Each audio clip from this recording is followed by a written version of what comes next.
and 9. Now the Lotto drawing. The drawing starts by releasing all 54 balls numbered 1 through 54. You can now play Lotto twice a week on Wednesday and Saturday. Same game, but now offered 2 days a week. Ask your lottery agent for all the details. Today's Lotto grand prize game is worth $2 million to a single winner and is won by matching the first 6 numbers drawn in any order with the numbers on your Lotto ticket.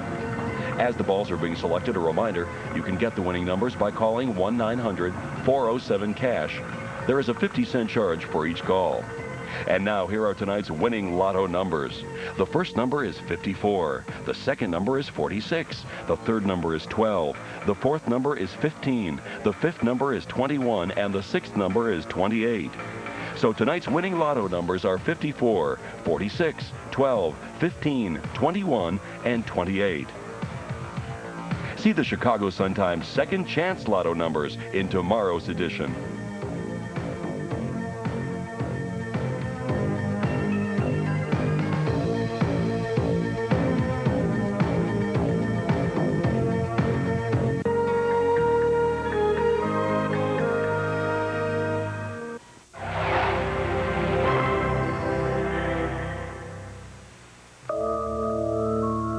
The following program contains recreations that dramatize the events surrounding the mysterious death of Elvis Presley.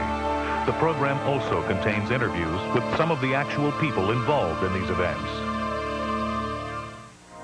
August 16, 1977, paramedics arrive at Graceland and try to revive what appears to be the corpse of Elvis Presley. They are unsuccessful, and the man is pronounced dead. The world mourns the passing of Elvis, but others begin to question the official story of his death, and the mystery begins. August 14, 1991, millions of people around the nation watch the broadcast of The Elvis Files, a program detailing the startling charges that Elvis Presley is not dead. Thousands of people contact the program, some of them with information that supports the Elvis Files' ultimate conclusion, that Elvis Presley, the king of rock and roll, may still be alive. Now, The Elvis Conspiracy is being broadcast nationwide and presents more history in the remaking. My name is Kelly Wadsworth. On August 23rd of 1991, I saw Elvis Presley at Winesburg Inn in Clyde, Ohio. These people believe they have seen Elvis Presley after the day he allegedly died. All of them might not be telling the truth, but if only one is correct, then Elvis Presley might still be alive. Do you know who I am? Music experts support the claim that this record was recorded by Elvis Presley. Wait a minute, man. Wait a minute. Hold it. Somebody just told me that President Reagan and some other people have been shot. Yet this record was recorded in 1981. Could Elvis Presley still be recording under the name Sybil Nora? Well, one of two things is going to happen. Either a man simply by the name of John Burroughs lives at this address, or the king has been here in hiding since 1977. Monty Nicholson is an investigator for the Los Angeles Sheriff's Department.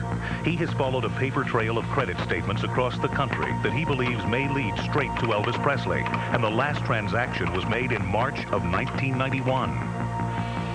This letter was mailed in September of 1991 by a man who signed himself John Burroughs. Handwriting analysis suggests that Elvis Presley could have written it. I found that there are about 80% similarity between the two handwritings. It's going to cost somebody growing beards and this and that to keep them being recognized. Some claim that this is the voice of Elvis Presley. Others claim that these tapes are merely a clever fraud. On the Elvis Conspiracy, we'll put these tapes to the ultimate test. Joe Esposito was Elvis Presley's road manager and chief of staff. Larry Geller was his friend and spiritual advisor. Now, for the first time, they'll tell us what really happened on the day that Elvis Presley died. All American Communications, in association with PBI, presents The Elvis Conspiracy. Hosted by Bill Bixby. When we return, our investigation will begin.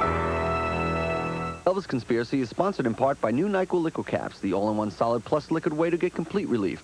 Does the sniffling and sneezing that's keeping you up at night tell you your cold fill isn't doing all it should?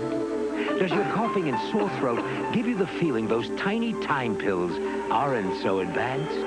Then it's time to try the new NyQuil Liquid Cap. It has the relief you expect of liquid medicines for coughs and sore throats, plus relief for sneezing and congestion. The Vicks NyQuil Liquid Cap. The very first nighttime sniffling, sneezing, coughing, aching, sore throat, fever, so you can rest, Liquid Cap. Chunky introduces another big chicken noodle soup. New classic chicken noodle made the Chunky way. Big, gigantically juicy chunks of chicken, humongously hearty noodles, and Titanic-tasting vegetables. Chunks big enough for a fork, but you better use a big spoon to get every drop of robust chicken broth. New Chunky classic chicken noodle. Soup so big, it eats like a meal. I want to lose weight, but which one? I don't know about all these, but Dynatrim works for me. How much have you lost? Well, this is what I looked like before. You did lose weight. 8 pounds in the first month. And Dynatrim is so thick and filling, it helps me lose weight without feeling hungry. Come on. Really? With Dynatrim, I feel full, satisfied. And you're still losing weight? Without feeling hungry. The Dynatrim weight loss plan fills you up to trim you down. I won $5,000. Now you can win $5,000 playing Spell It, the new telephone spelling bee. Call this number on a touch-tone phone. Listen and spell 21 words correctly in 2 minutes or less, and you win $200 instantly. It's easy and fun to play. Spell the word cash. C-A-S-H. That's right. I won $200. Grand prize $5,000. Call 1-900-SPELL-IT. $1.99 per minute, average call 5 minutes. Through the years, the mothers of America have had a kind of medical training. Next. They've learned from countless doctors and pharmacists that the way to take care of a cough is with Robitussin. And now at home, the mothers of America are putting this advice to work. Next. Robitussin, recommended by Dr. Mom. Which Robitussin is right for you? Ask your doctor or pharmacist. And now there's Robitussin cough drops. Cough drops from the cough experts.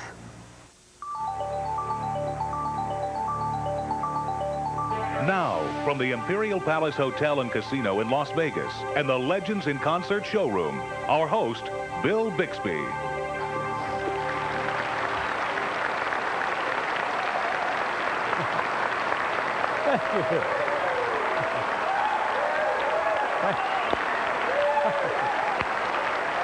Thank you. Thank you.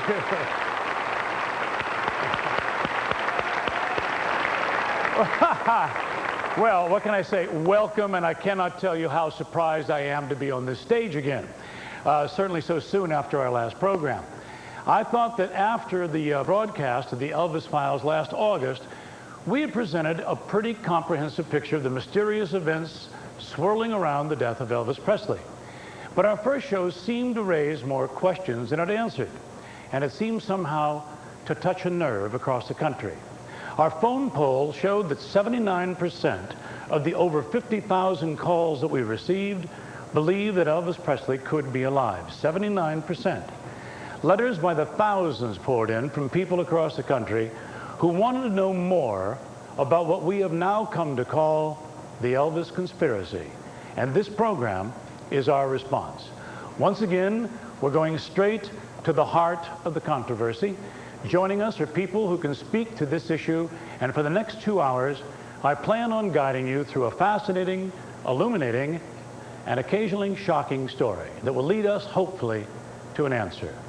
Did Elvis Presley really pass away on August 16th, 1977? With us are some men and women who have been deeply involved in exploring this mystery. Monty Nicholson is a sheriff's investigator who believes he might either have tracked Elvis Presley across the country or uncovered a bizarre conspiracy. Joining us later on will be Joe Esposito, a man who is certain he knows what really happened at Graceland in August of 1977, and he should know he was there. Larry Geller was one of Elvis's closest friends and confidants. He felt that he could no longer remain silent with what he knows to be the truth about Elvis Presley, and he's decided to share his story with us tonight. And finally, one of the most important parts of our show needs no introduction. You, our audience. We set up special phone lines for you to ask your questions and to comment on the evidence as we go along. Selected callers will be able to ask questions of our guests, and as in our first broadcast, we'll conduct an ongoing phone poll on whether or not you believe that Elvis Presley may be alive. But first, we have some unfinished business from our first program. This photograph was taken on September 23rd, 1984. It shows Muhammad Ali being checked out of a hospital in New York City. Now, we showed you this picture in our last broadcast for one reason. Elvis's stepbrother, Billy Stanley, identified the man standing in the background of this photograph as Elvis. We're going to take a short break, and when we return, we're going to positively clear up the mystery of just who is in this startling picture. So stay with us.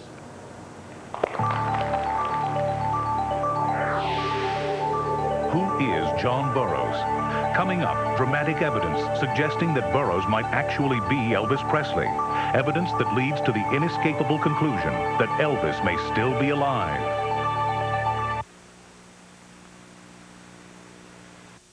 It's for Cookie. That's good enough for me. When Cookie Monster sings, children love to sing along. And now your preschool child can sing along and learn along again and again with all the legendary characters from Sesame Street, as Time Life Video presents the Sesame Street Home Video Collection. This Sesame Street collection is perfect for your child to have at home, with specially produced segments and the best of the best from this award-winning series. I just adore 4, the number for me. Your preschooler will love learning from these Sesame Street videos, one of the most outstanding home video collections ever produced. Each video is specially designed to feature one specific theme, so your child can sharpen important skills one at a time. And your collection starts with learning about letters for an introductory price of $9.99. Learning about letters will introduce preschool reading skills through songs, games, humor, and warm, wonderful friends. Then, about every other month, a new Sesame Street video will arrive, like learning about numbers. I'm Glad I'm Me, the video that makes kids feel good about themselves. Whatever you are, you're special. Getting Ready to Read. Put them all together and they spell hop. And many more. And as a free bonus, your child will get this special fun-filled activities booklet to go along with the very first video. So call now. There's no minimum to buy. Cancel anytime. Start your child's Sesame Street collection now with Learning About Letters for $9.99. Here's how to order. To order your Sesame Street video, call 1-800-342-3400. That's 1-800-342-3400. Or send $9.99 plus $3.23 shipping and handling to Sesame Street, P.O. Box 1880, Department CM, Alexandria, Virginia. What's in your mouth? Nothing. I bet it's something mushy. Maybe. It's not Checkers, that mushy stuff, right? How do you know? No crunchy noises and no smiley face. Now Rice Chex has a crunchy new shape and a great crunchy taste. Okay, apply. Here come the check. Now you're not Mr. Mushmouth. If you haven't tried the delicious taste of Chex cereal, you gotta check out Chex. Welcome back to the Elvis Conspiracy.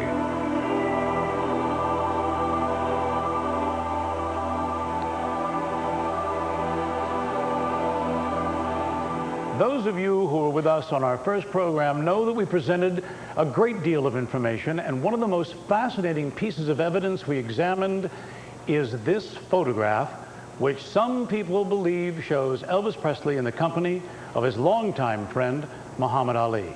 Jesse Jackson was also present. Now, curiously, this picture was taken in 1984, 7 years after Elvis allegedly died. Who was the man in the picture? 1 week after the Elvis Files aired, we got a call from a gentleman named Larry Kolb, who identified himself as Muhammad Ali's agent. Larry has joined us and has something to share with us. Ladies and gentlemen, Mr. Larry Kolb. Welcome, Larry. All right, Larry, welcome. And who is the man in that picture? That's me. Ah. And how did you happen to be in the photograph?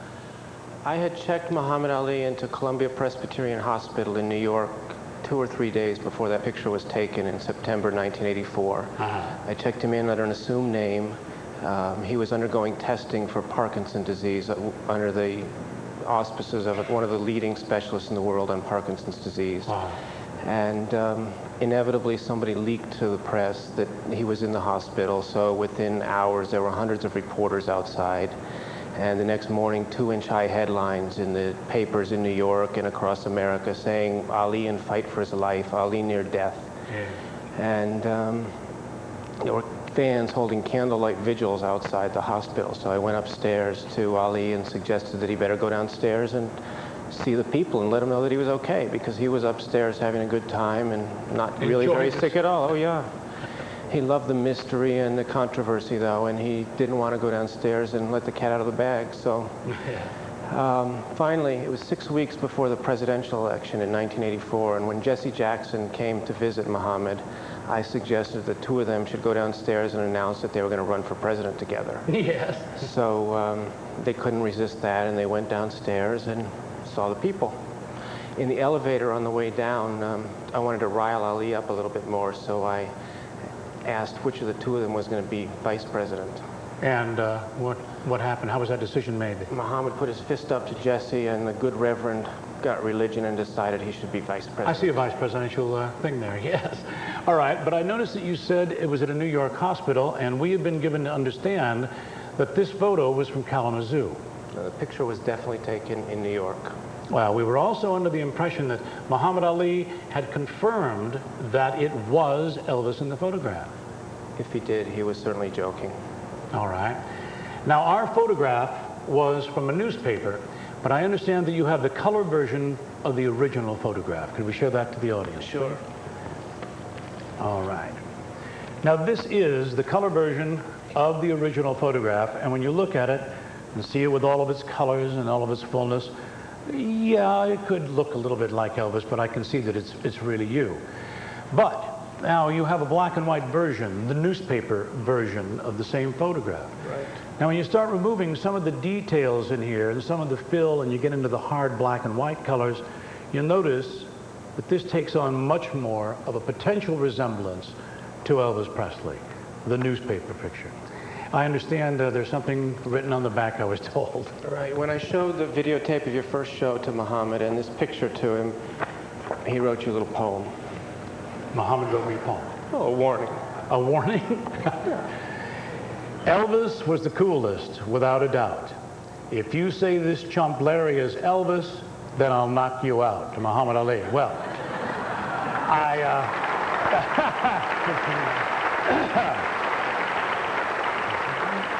But I'm not going to say that you're Elvis, but I am going to thank you very, very much for being here and sharing this time with us. Thank you, and for straightening out the misconception, too. Thanks for joining us. Thank you. Now, our intention tonight is to clear up as much of the mystery surrounding Elvis's alleged death as we can, no matter what conclusion it supports.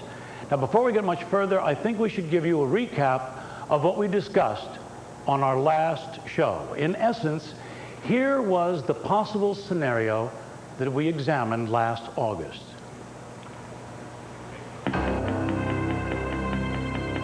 It has been suggested that on August 16, 1977, Elvis Presley arranged things to look like he had died. A long-time undercover government agent, Presley had become embroiled in an FBI sting operation directed at a criminal organization known as the Fraternity. Fearful for his life and his family's safety, Elvis Presley carefully staged his own death. He accomplished this by somehow planting either a wax dummy or another body at Graceland, and by securing the cooperation of local officials in covering up the trail that might have led to the truth. It has been alleged that Elvis Presley left Graceland by helicopter the very same afternoon he was reported dead. An important clue that Elvis Presley is not buried at Graceland is that his middle name, Aaron, was misspelled with 2 A's on his tombstone. Allegedly, Elvis then moved to a secret location, perhaps in Kalamazoo, Michigan, the Midwest, or Hawaii. Presley has maintained a low profile ever since, but has been tape recorded at least twice, once in a late-night phone call to Gail Brewer Giorgio.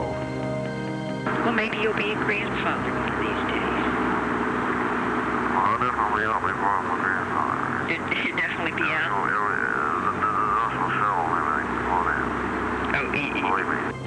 Elvis Presley was also allegedly recorded in a longer conversation with a woman named Ellen Foster in 1981.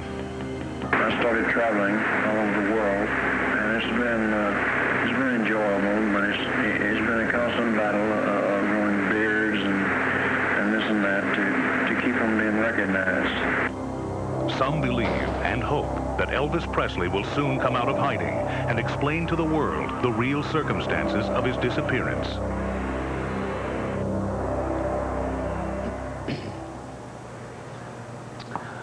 All right. As with many conspiracy theories, proof for the Elvis conspiracy is very elusive. We know for a fact that Elvis Presley had received a DEA appointment as a special assistant to the Bureau of Narcotics and Dangerous Drugs by President Richard M. Nixon, and was given a badge. We also know that he had unknowingly become a victim of an organized crime conspiracy to defraud him of a large sum of money, and that the criminal group known as the Fraternity became the target of an FBI sting operation, in part because of this conspiracy. And as we all know, for the last few years, there have been a number of Elvis sightings all around the country. Now, after the airing of our first special, we were swamped by people with their own sighting stories to tell. We were skeptical, but we did check them out, and most all of the sightings fell apart under scrutiny. But in a few cases, we couldn't ignore what these witnesses had to say. So, throughout the course of this broadcast, we're going to bring you their stories in their own words so that you can decide for yourself. For example,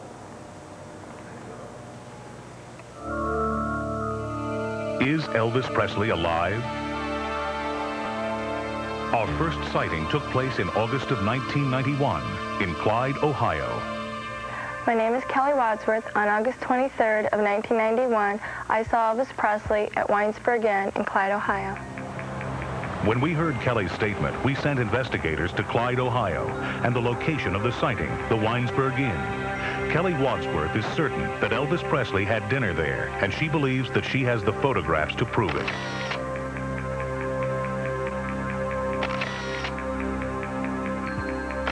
On the night of August 23rd, 1991, at approximately 6 p.m., Kelly and her boyfriend observed a man fitting Elvis's description exiting a car that was suspiciously parked in the back of the restaurant. And I said, God, this guy really looks like him. I said, we've got to go home and get the camera and take some pictures.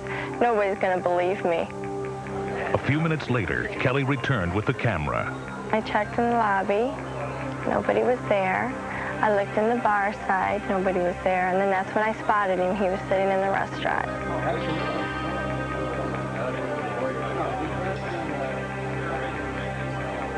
When I took my first picture and the click went off, I shocked him off. The bodyguard ran towards me, and then he ran around the side and grabbed the stuff from the table, and then they started running out to the back door. I thought, well, maybe I can get a couple more good shots.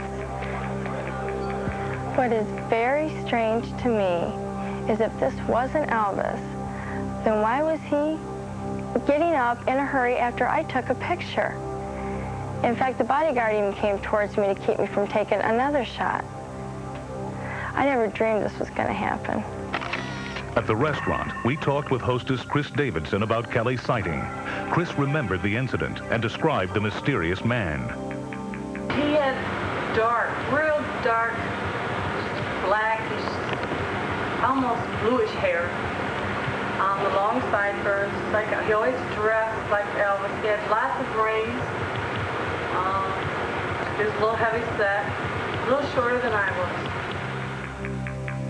Who was this man? We do know that he made a reservation under the name of John Burroughs.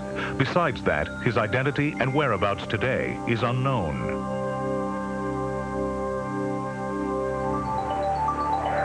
Could Elvis still be alive? Call 1-900-740-0410 from a touch-tone phone anytime during our broadcast and give your opinion. Our poll will be updated during the course of our broadcast, and selected callers will be able to ask questions of our panel. Calls are $2 per minute, and callers under 18 need parental permission before calling. When the Elvis conspiracy continues, we'll follow a mysterious paper trail that may lead straight to Elvis Presley. That's me. Me again. you could say I'm a magnet for stains.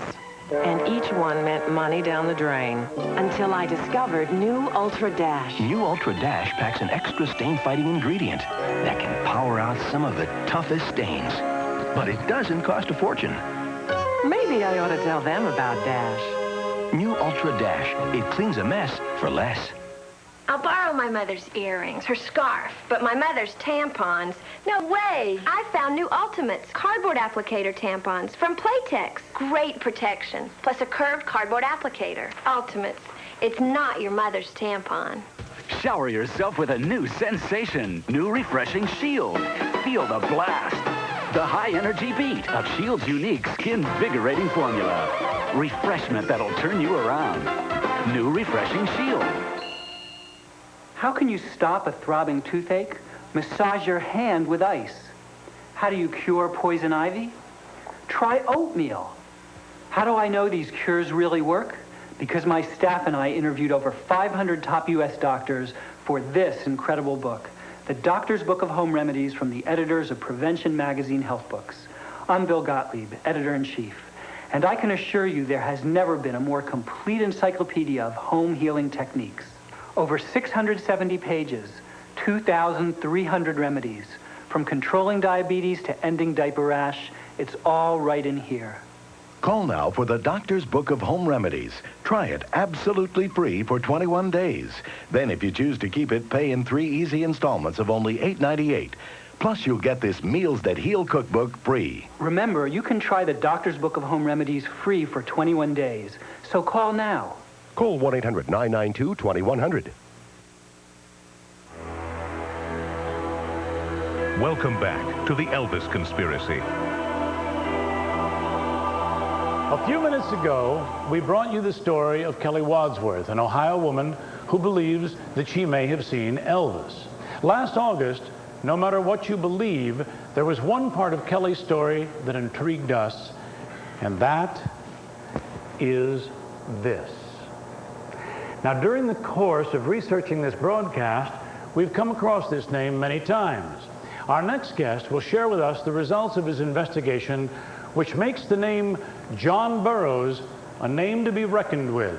Joining us is Monty Nicholson, an investigator for the Los Angeles County Sheriff's Department and the author of 2 books, The Presley Arrangement and Elvis Calling. Ladies and gentlemen, please welcome Monty Nicholson.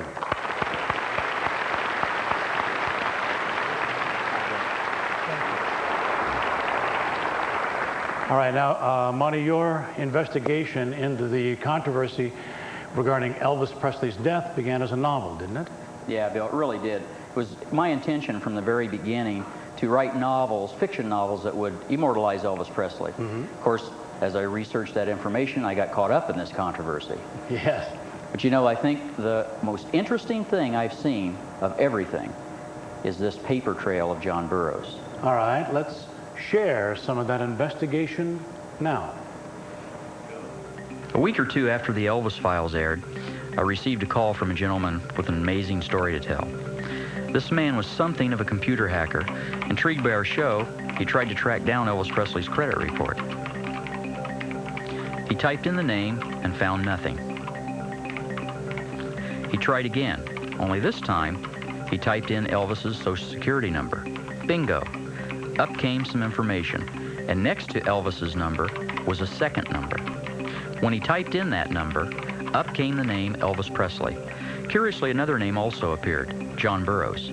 John Burroughs' name was woven together with Elvis Presley's throughout this lengthy credit report. This was just the beginning.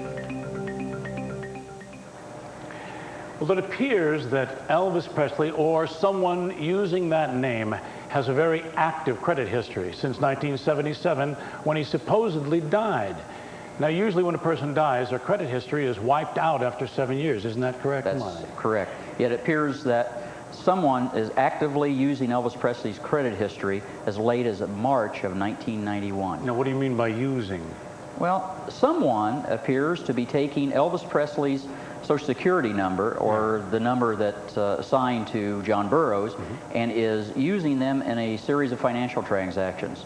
Now, our information doesn't explain what kind of transactions these are, but the fact that somebody's using them is pretty curious and maybe criminal. All right, then where does John Burroughs fit in? Well, it's highly unlikely that John Burroughs and Elvis Presley's credit history could overlap if they're two distinct individuals. This John Burroughs may be in violation of the law unless, of course, he is Elvis Presley. Now, take a look at this. Our paper trail begins with an entry that shows John Burroughs living in Fort Worth, Texas in December of 1989. It then leads to Kalamazoo, Michigan, where John Burroughs had another residence. This paper trail also revealed that John Burroughs had applied for credit in Little Rock, Arkansas, Birmingham, Alabama, Shreveport, Louisiana, and Kansas City, Missouri. Continuing along this trail, we uncovered a new address for John Burroughs in Perrysburg, Ohio, and most recently in Chicago, Illinois. But the curious thing about this paper trail is that it begins in Memphis, Tennessee. Monty, where in Memphis? One of the addresses was Graceland. So you're telling us that John Burroughs lives at Graceland? That's what the file appeared to show. One of the former addresses was Graceland, yes. All right, what explanation do you have for this? Well, I believe there's three theories. One, Elvis Presley's alive. Two, someone's concocted this entire thing in order to keep the rumor afloat. And third, this thing's all a smokescreen to lead us to believe we've solved the mystery and throw us off the trail. Sometime late December, I went on the road with another investigator trying to track down this elusive John Burroughs and follow up on some of the more credible Elvis sightings. Why don't we just go ahead and run that now, and it'll explain. All right. Recently, a man named David Wasson got a letter written by a John Burroughs postmarked in Fort Worth, Texas. It had a return address, so that's where we started.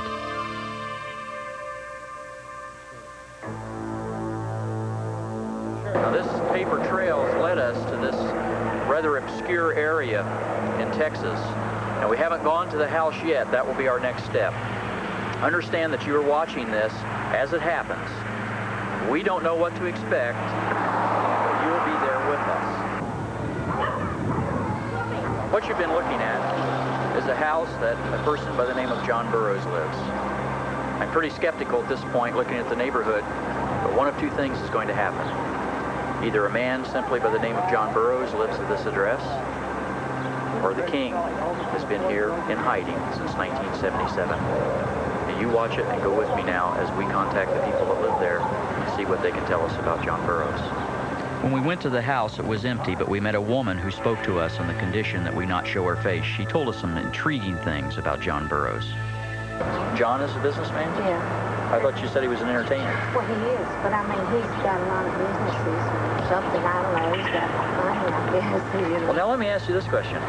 You're aware of the controversy that Elvis may still be alive. Yeah. How do you feel about John Burroughs? You think there's a possibility that he could be the king in hiding?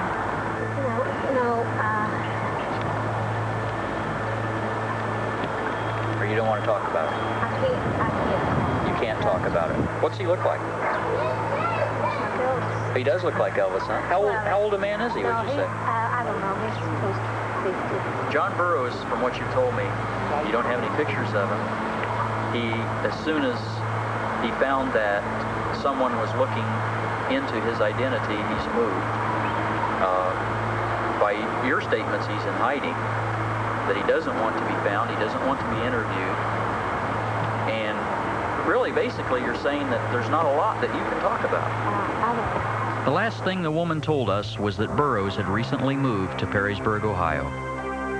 The lady I talked to was very hesitant about talking to me about John Burroughs. She says he's a man that wants to be in hiding. He's a man that does not want to be known as Elvis Presley. I ask why John Burroughs will not return my phone calls, will not allow me to interview him. If he indeed is not Elvis Presley, that would certainly dispel the rumor. All right, Monty, where did John Burroughs move? The woman told us that he'd moved to Perrysburg, Ohio, several months before we arrived. Coincidentally, that's in an area where a number of the so-called Elvis sightings have occurred.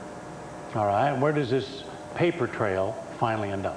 Well, the most recent address is Chicago, Illinois.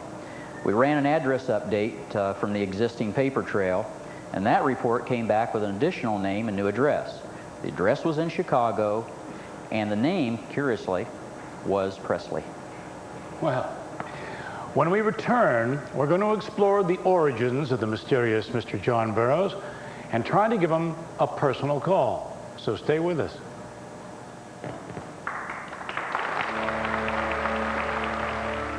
Is Elvis Presley alive? Our second sighting took place in late December 1989 in Grand Blanc, Michigan. It was the holiday season, and a celebration was in full swing. To a woman we will call Cindy, it was a Christmas she would never forget. Near the end of her shift, working at a local bar, Cindy was saying goodnight to some regular customers when she noticed a man sitting alone. There was something about him that seemed somehow familiar. Intrigued, she tried to engage him in conversation. Cindy said that though the light concealed the man's face, she became more and more certain she had seen him before. Somehow the conversation turned to entertainment, and the man told Cindy that one of his best friends was singer Tom Jones. Somewhat skeptical, Cindy finally finished up her conversation and went to turn on a bar light. Then she realized who the man was, but it was too late. For by the time she looked back, the man was gone. Later, two men reported seeing the man entering a stretch limo outside. Cindy is convinced the man was Elvis Presley. Could Elvis still be alive? Call 1-900-740-0410 from a touch-tone phone anytime during our broadcast and give your opinion. Our poll will be updated during the course of our broadcast, and selected callers will be able to ask questions of our panel. Calls are $2 per minute, and callers under 18 need parental permission before calling. When we come back, we'll probe the identity of the mysterious John Burroughs, a name that brought Elvis Presley to the White House.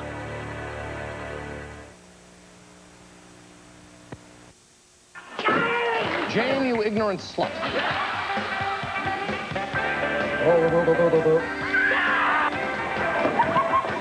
Live from New York, it's Saturday night! Right you are, Chevy. Every night can be Saturday night with this all-new home video collection packed with the funniest moments from each year of Saturday Night Live. A collection you can only get from Time Life Video. You'll see all those classic characters. I am Beldar. Well, isn't that special? We are two wild and crazy guys. But okay, bring in the stunt, baby, okay? Whoa, whoa, whoa. The Super Bactomatic 76. Andy Graham. Now you can own the very best scenes from each year, starting with the 1975 season. It stars the original Not Ready for Primetime players in their first year at the exceptionally low price of just $9.99. That's $10 off. Just another fine value from the friendly folks at Time Life. Other videos will follow with only the best from each year, one about every 6 weeks. Buy only the ones you want, and you can cancel at any time. So no matter who you are, I'm Gumby, damn it. I'm Barbara Wawa. Fred Garvin, male prostitute. or what you are, Killer Bee. I am a driving instructor. call toll-free now to get your first video for half price, just $9.99. The call is free. Hello. It's the best of Saturday Night Live, and it's time to laugh again with the Not Ready for Primetime players. So call now. Nothing but So long, everybody. To order your Best of Saturday Night Live video, call 1-800-248-5400 or send $9.99 plus $3.23 shipping and handling to Best of Saturday Night Live, P.O. Box 1880, Department CM, Alexandria, Virginia. Presenting the one and only Right Chris. Yeah, right, Chris. Put it on. All right, Chris. Put it on. Oh, my favorite. Looking good. When you want a real crowd pleaser, put it on our Right Chris. And now, introducing Wheat Crisp, a whole new taste sensation. Way to go, Mom. Right Crisp and new Wheat Crisp. Put it all on. Welcome back to the Elvis Conspiracy, brought to you from the Imperial Palace Hotel and Casino in Las Vegas.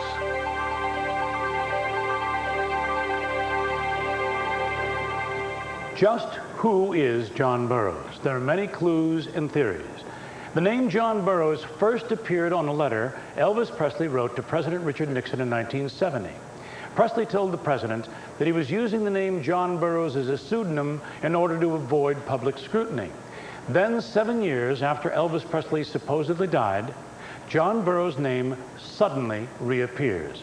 Curiously, a few months before the Elvis Files aired, a gentleman in Kingman, Arizona named David Wasson held a workshop on Elvis and a class that led to a correspondence between Mr. Wasson and John Burroughs. We recently filmed an interview with David Wasson, and here is his story. In June of 1991, 2 months before the Elvis Files aired, a college teacher in Kingman, Arizona, David Wasson, hosted a 4-day intensive workshop on the life of Elvis Presley and his contributions to American culture and the world of music. And some of the panel from our show participated in the workshop. In late August, after the Elvis Files was broadcast, Monty Nicholson contacted David, and together they agreed that he write a letter to the address of Mr. John Burroughs. Now, David, could you give me a little background on the John Burroughs letter? After the TV show last August, Monty received the Elvis Files. Right. Yeah. Monty received a tip that John Burroughs, a name that Elvis at one time had gone by, was living in a certain state. And there was a connection between his name and Elvis Presley. And so we decided that I would write Mr. Burroughs a letter.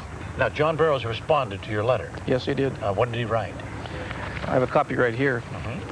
He wrote, "Dear Mr. Wasson, I have received your letter and the info on Elvis. I'm sorry that I cannot meet you. I'm an entertainer, and I'll be out of state during that time. I believe that you have a good idea on a living history on Elvis. Respectfully, John Burroughs." Now, what did you do when you received this letter?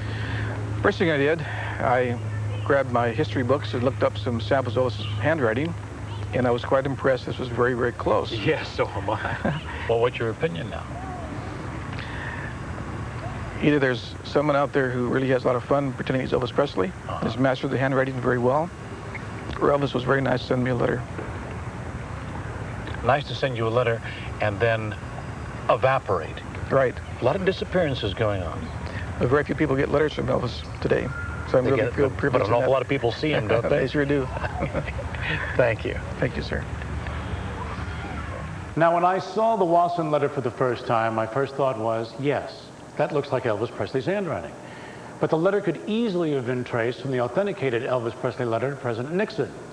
We contacted handwriting expert Sheila Lowe and had her make a scientific comparison of these two documents, and here is her conclusion.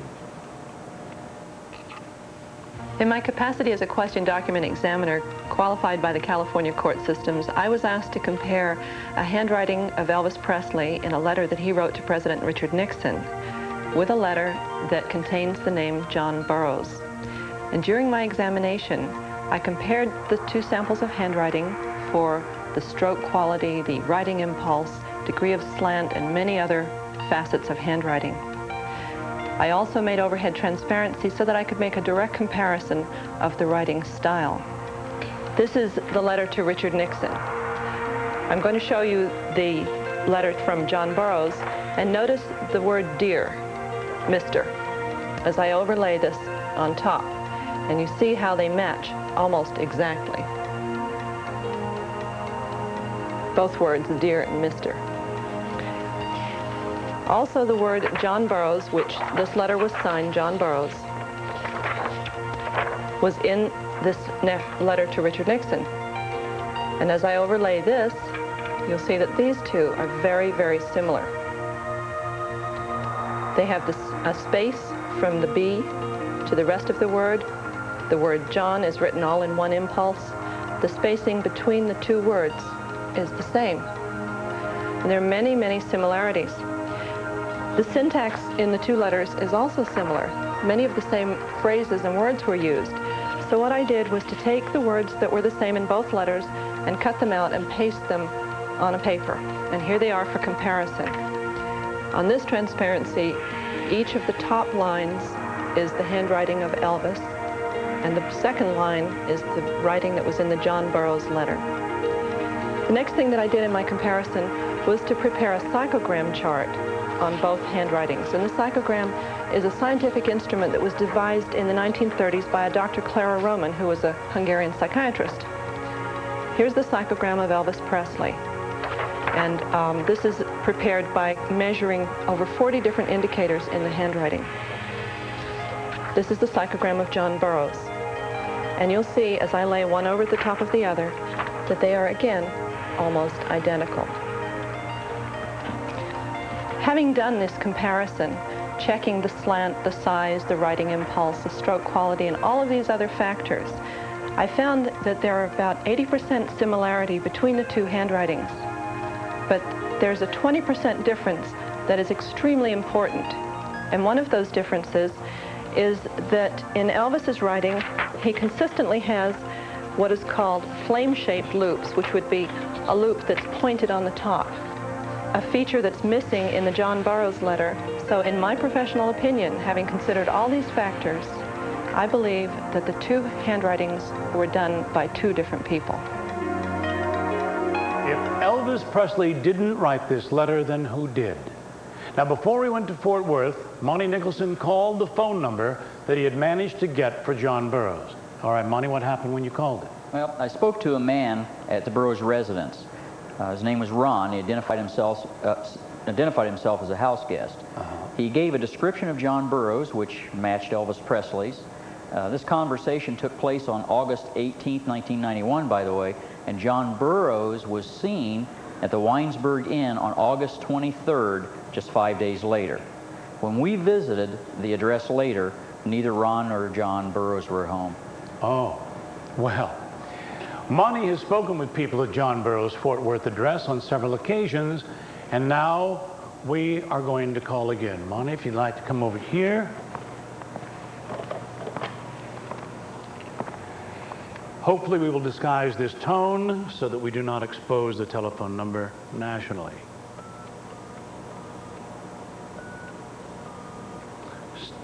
I misdialed. I will start again. Live television.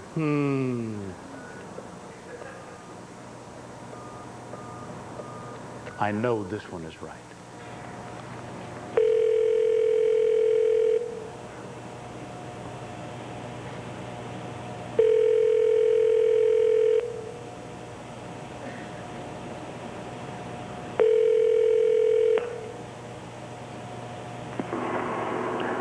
Thank you very much for calling. We're not in at the present time. At the sound of the beep, please leave your name and number, and we'll get right back with you. Thank you.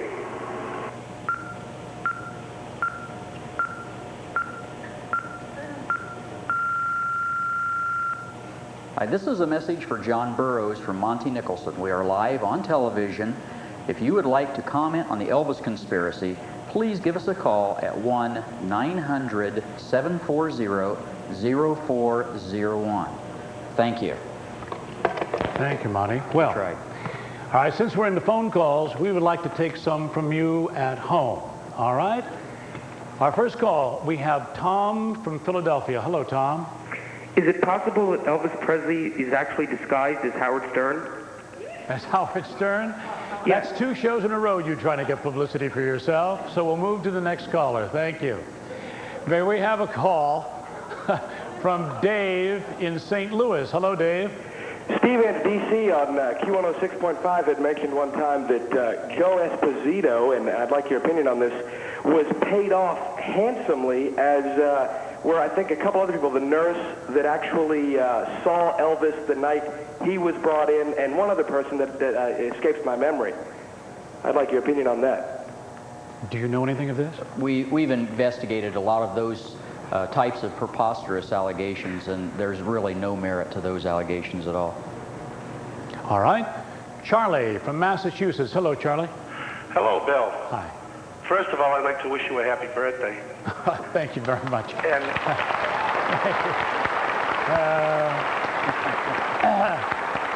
thank you.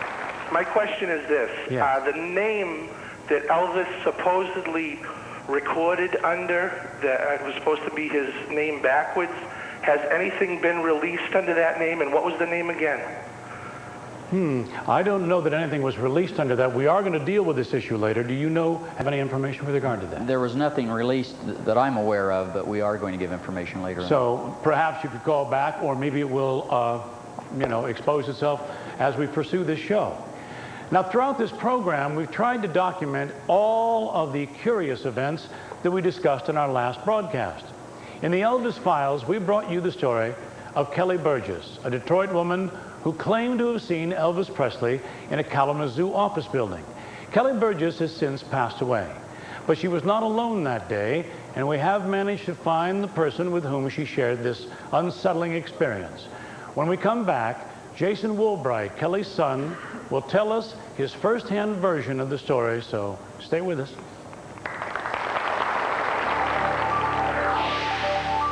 When the Elvis conspiracy continues, Elvis's closest friends and advisors present their side of the story and describe the Elvis you may never have known existed.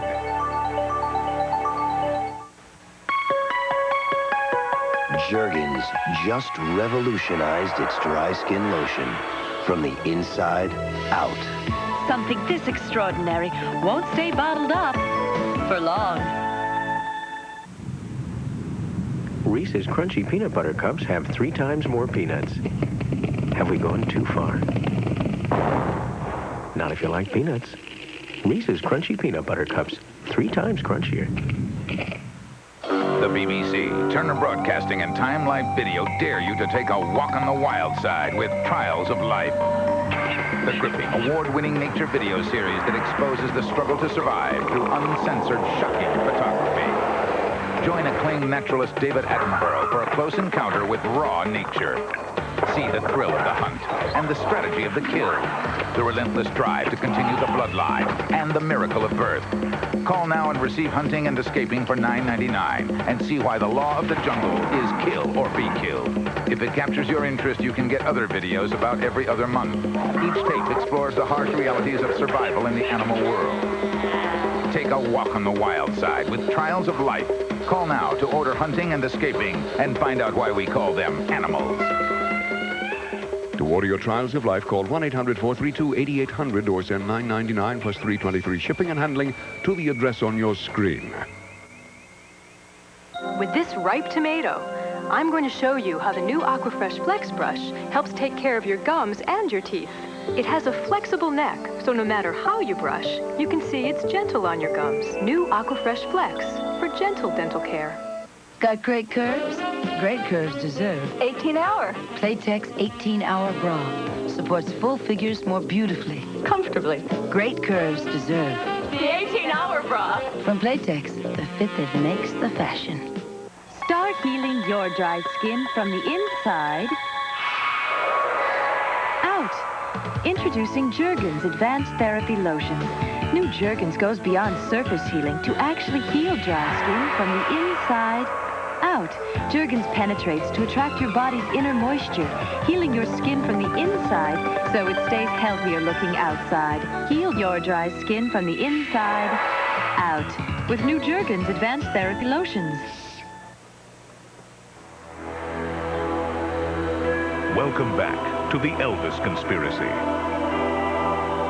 Now, there have been many sightings of Elvis Presley reported all over the country, and we've seen there have been a series of encounters in Ohio, what Monty Nicholson calls the epicenter of Elvis sightings. Now, right now, we want to reinvestigate one of the stories we brought you in our first broadcast.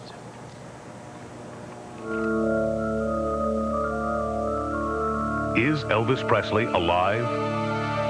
Our third sighting took place in August of 1988 in Kalamazoo, Michigan.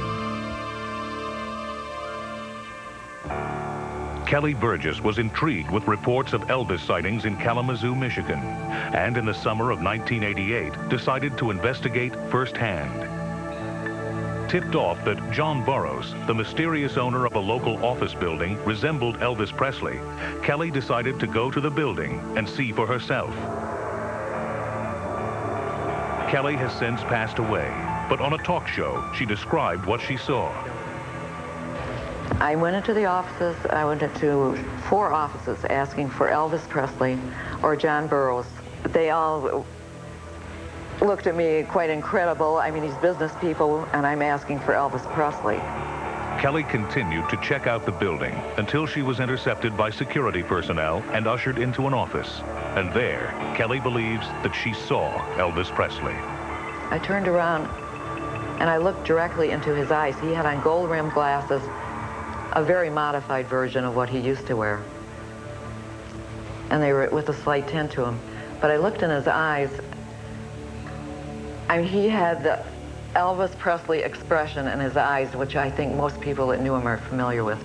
I mean, that kind of sparkle. The same shape eyes, same color eyes. And I was stunned. And I said, "You have eyes just like Elvis."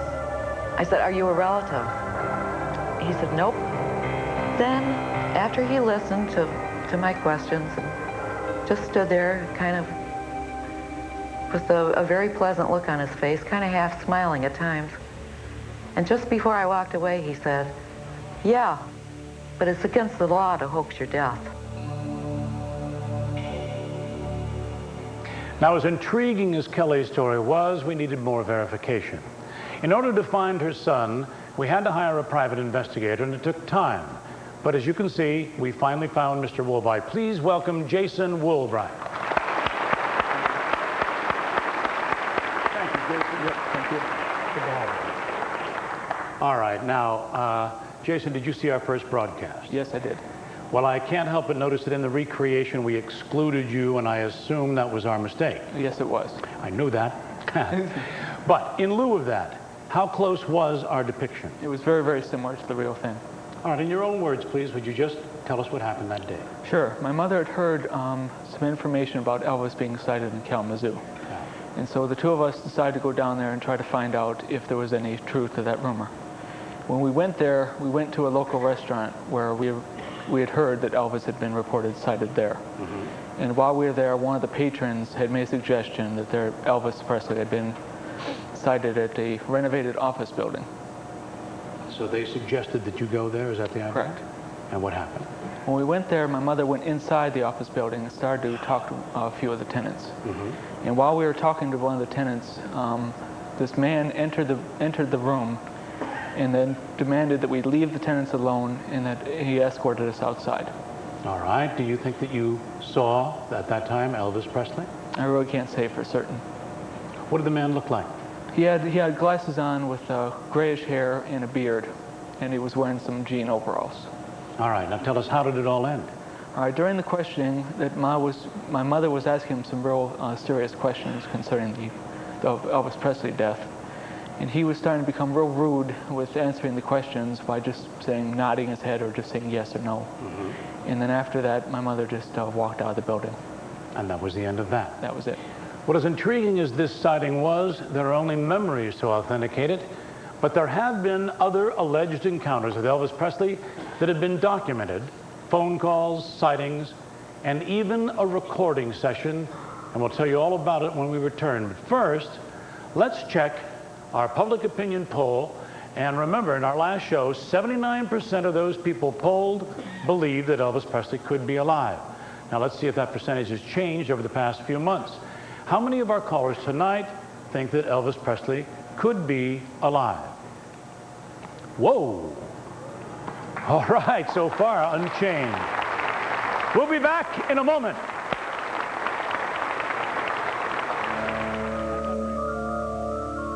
Is Elvis Presley alive?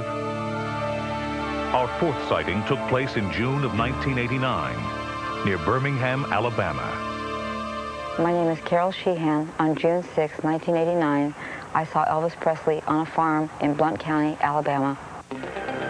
Blount County is located northeast of Birmingham, Alabama. A rural area, it is an isolated location if someone wanted to disappear. Photographer Carol Sheehan was contacted by a friend who told her that Elvis Presley was in hiding on a local farm. Skeptical, Carol decided to see for herself. On June 6, 1989, I decided to take my son, Michael, out with me to the farm to find out exactly for myself if there really was Elvis out there on the farm. I left Michael in the car with a two-way radio as my lookout, just in case somebody came up that didn't want me there. I took my cameras, snuck up on the farm, found some bushes to hide into, and got all ready. And there was a guy walking on the farm that looked so much like Elvis. So I started shooting pictures.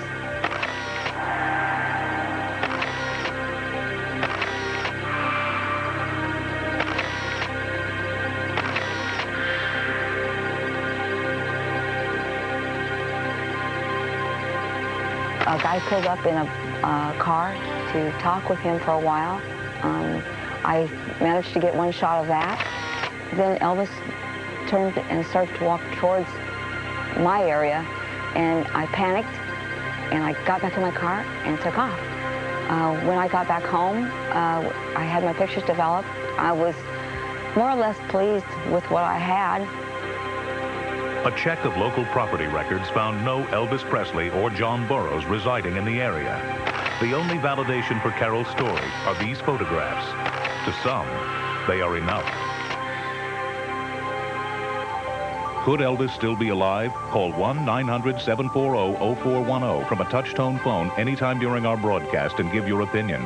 Our poll will be updated during the course of our broadcast, and selected callers will be able to ask questions of our panel. Calls are $2 per minute, and callers under 18 need parental permission before calling. I know it's been quite a while. When the Elvis Conspiracy continues, we'll attend a recording session where Elvis Presley allegedly cut a record 4 years after he supposedly passed away.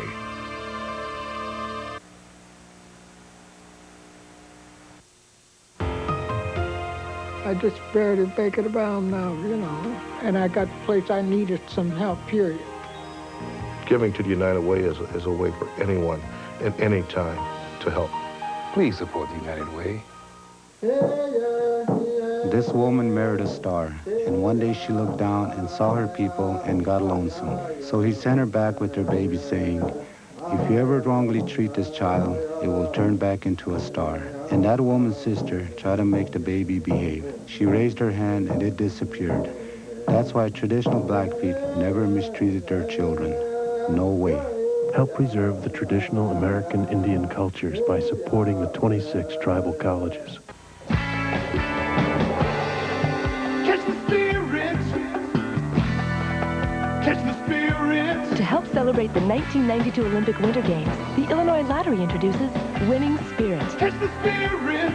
Unlike the Winter Games, you don't need any practice to play this one. Catch the spirit! Anyone can play. Just scratch and see. You could win up to $250 cash. Catch the spirit! Winning Spirit. Got a second? Play this instant. As Chicago's very own, WGN Television is proud to be a part of Black History Month. Throughout February, we'll present messages celebrating the contributions of many of Chicago's African-American leaders. And we'll bring you two very special programs: American Giants, Legends of the Negro Leagues, and Tuskegee Airmen, the story of America's first black fighter pilots. WGN is proud to recognize the important contributions of these African-Americans. We hope you'll join us. He's every woman's nightmare. You're scaring me! To stop him, this district attorney will have to make the ultimate sacrifice. Patrick Bergen, Sean Young, Love Crimes, rated R. Starts Friday, January 24th.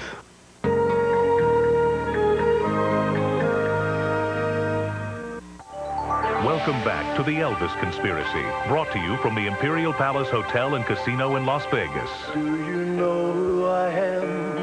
Have you any idea who I am? I know it's been quite a while, and it's so good to see you again. All right, the recording you've just heard has been presented as conclusive evidence that Elvis Presley did not die. And if the sound of the record isn't enough to convince you, listen to this. For me, I knew, no.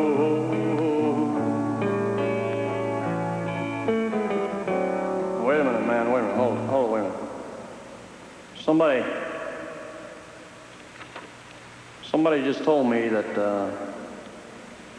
that President Reagan and some other people have been shot. I'd just like to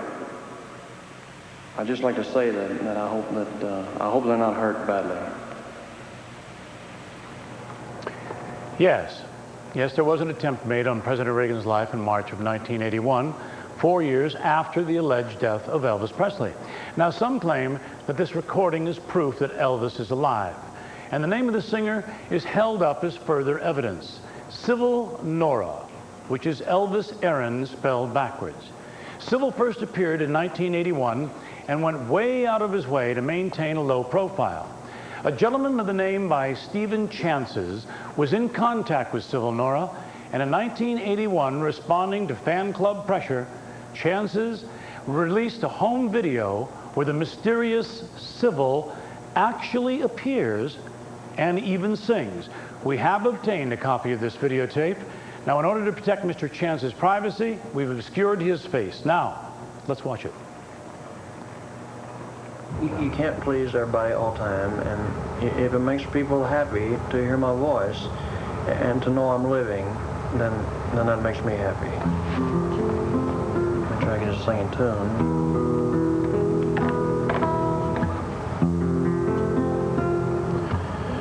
If you think I don't need you, look at my eyes.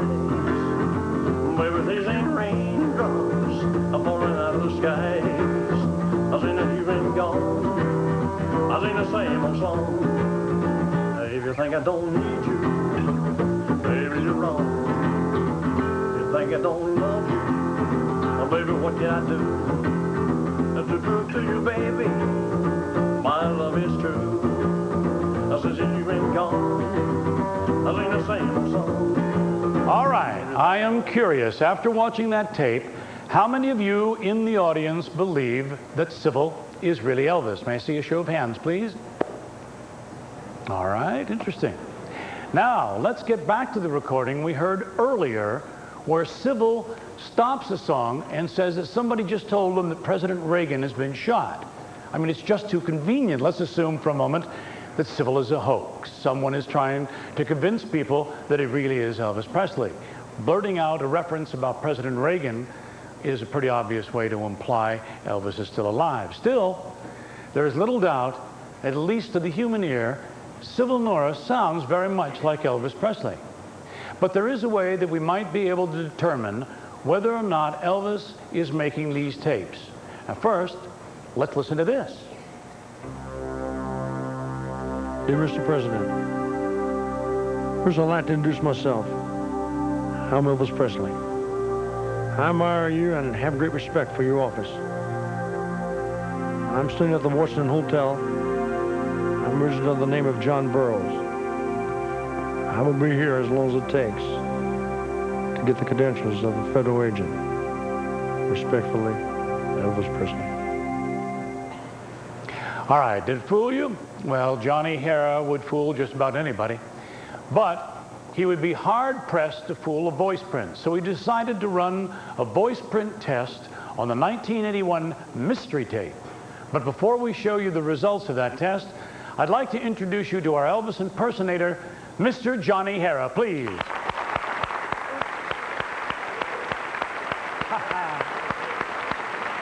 Welcome, Good to see you. Good to see you too, Johnny. All right, Johnny, welcome. Now, how long have you been working as an Elvis impersonator? Since I was 11 years old. And how many years have you been doing it? 35 years now, about 35 years. 35 years. Yes, sir. Well, looking at you, it's obvious that people could mistake you for Elvis. So, have any of the Elvis sightings that you're aware of actually been you? No, sir. I was mistaken for Elvis in Denver, Colorado. Yeah. I was on the front page of the Rocky Morning News in 1976, and the other time was here in Las Vegas when I was with one of my doctors here. With one of the doctors here. Yeah, one of the doctors. It was Elvis's doctor, if I remember correctly, that you were seen with. Now yes, that appeared in the papers. Yes, sir. Did one of the tabloids. All right. I appeared in, yes, sir. Let me ask you: do you think that there's a possibility that Elvis Presley could still be alive? Well, very sad for the fans and sad for For myself, no, sir, I don't think he's with us. All right, Johnny. Thank you very much for contributing this evening. Ladies and gentlemen, Johnny Hara. Thank you, Johnny. Excuse me. Now, we took the 1981 mystery tape to an audio analysis lab at the University of California at Los Angeles.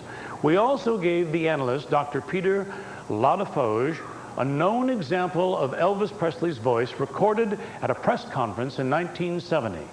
This is what he discovered when he compared these two recordings.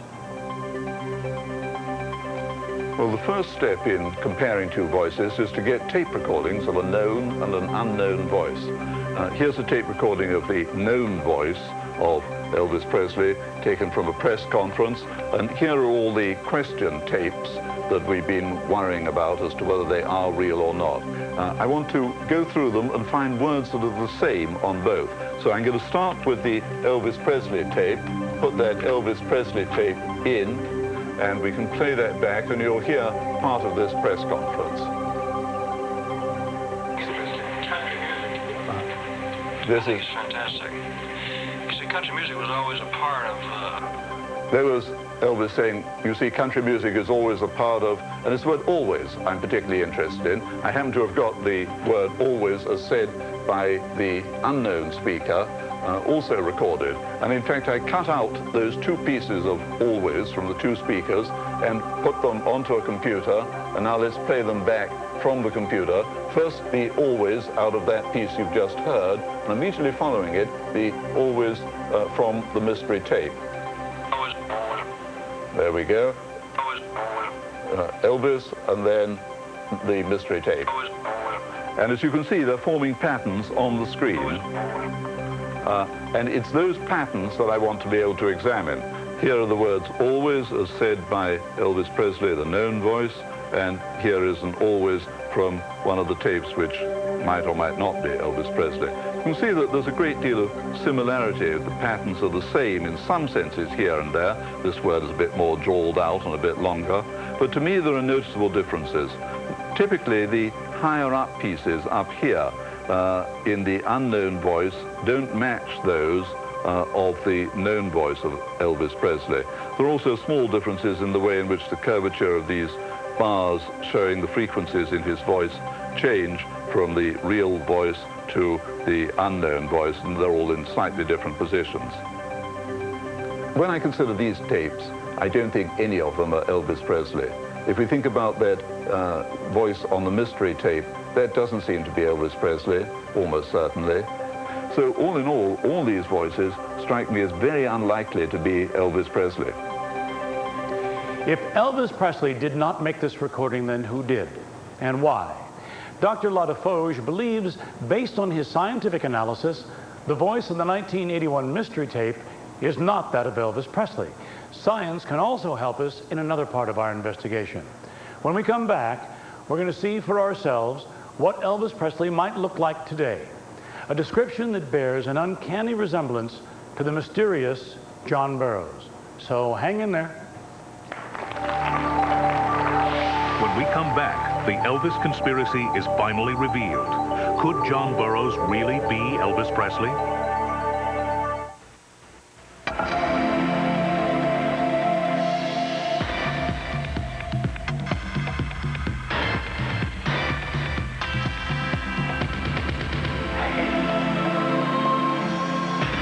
Is it?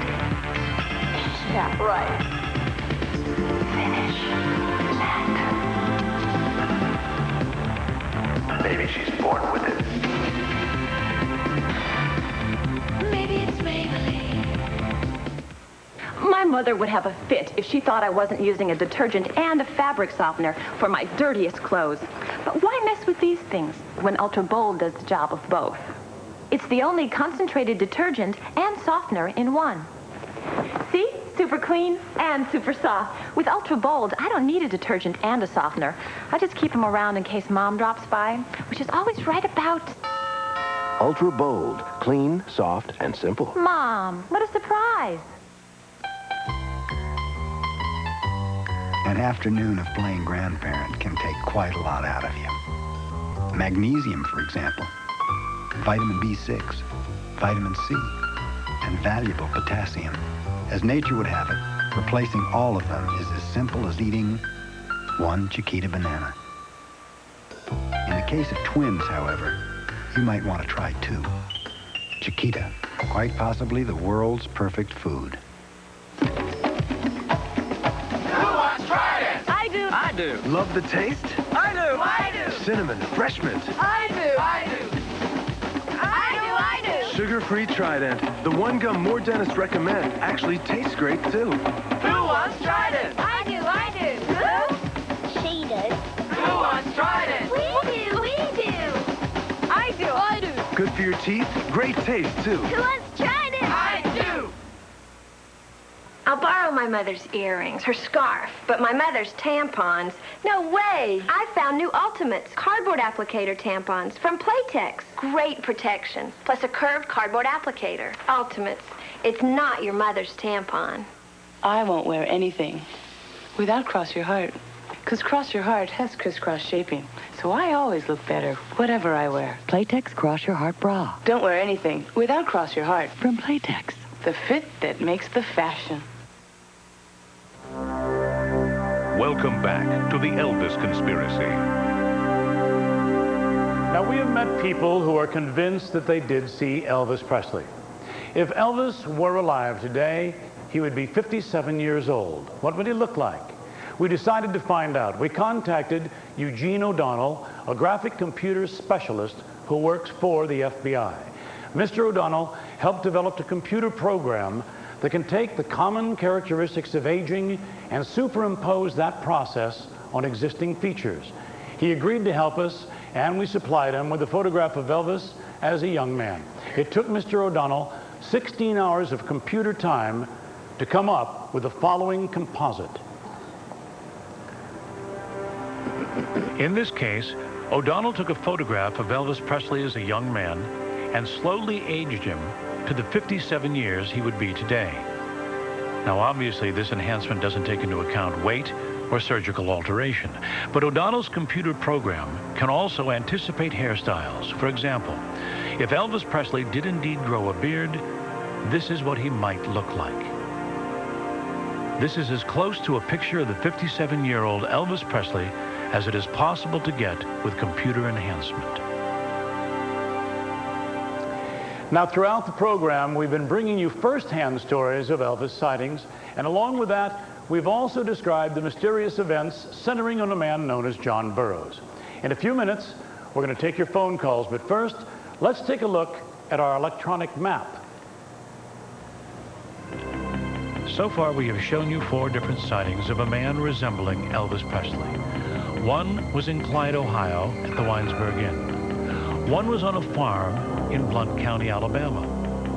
And 2 were in Michigan, in an office building in Kalamazoo and a bar in Grand Blanc. These are our 4 documented Elvis sightings. Now, we're not saying that these people actually saw Elvis Presley, but we feel it's safe to say they saw someone matching his description. Now, we've also followed John Burroughs around the country through the credit report paper trail. Where Mr. Burroughs goes, Elvis sightings seem to follow. Our witnesses described the man they saw as in his mid-50s, between 6 feet and 6 feet 2 inches in height, overweight, with graying dark hair. Some have reported that he has sideburns, others a beard. Again, there seems to be a pattern. In a number of places where people claim they have seen a man they believe to be Elvis Presley, a person by the name of John Burroughs has also been tracked. Just what is going on here? All right. Now, please forgive me, Monty, but I'm still a little confused. Do the dates, rather, of the 4 Elvis sightings coincide at any point with the dates found along the John Burroughs paper trail? Oh, they certainly do. In every instance where an Elvis sighting was reported, there was also a request for credit history of John Burroughs. All right, I think I understand. Let's see if there's any questions from our viewers at home. Hello, we have a call from Tracy from Nashville. Hi, Tracy. Hello, Bill. Hi. Hi. I just want to tell y'all, back in 1990, I worked for a local police department. I was a dispatcher, And just by curiosity, I had ran Elvis Presley's name across the computer, which gives you his driver's license number. Uh-huh. And I ran his driver's license number, and his driver's license came up valid. And if it is valid, I mean, if he's dead, then how come it's valid? All right. Thank you. Thank you for calling. Now we have Carol Ann from Michigan, please. Hello, Carol Ann. Hello. Hi. My question is that if Elvis has gone to such lengths to hide if Elvis Yes. has gone to such lengths to hide his identity, why not leave the identity where it is now? Why do this? I think it's been provoked really simply because of the sightings. It keeps going on in the press, and it keeps coming up, and it would be a nice thing to solve. I think that's why it's going on, and hopefully it will end this evening. That would be very nice too. We have Carlene from Brooklyn. Hello, Carlene. Hello, Bill. Hi. Hi, how are you? I'm fine, thank you. I have a question for Monty. Yes and no. I also have one for you, if it's all right. You worked with Elvis. Do you think Elvis is stupid? Do I think Elvis was stupid? Right. No, I certainly don't. We had a wonderful time together, and all I can tell you is the man had tremendous instincts. But stupid? No, he wasn't stupid. He was one of the most curious minds that I have ever known. You'll hear about that later, too. So what are we down to?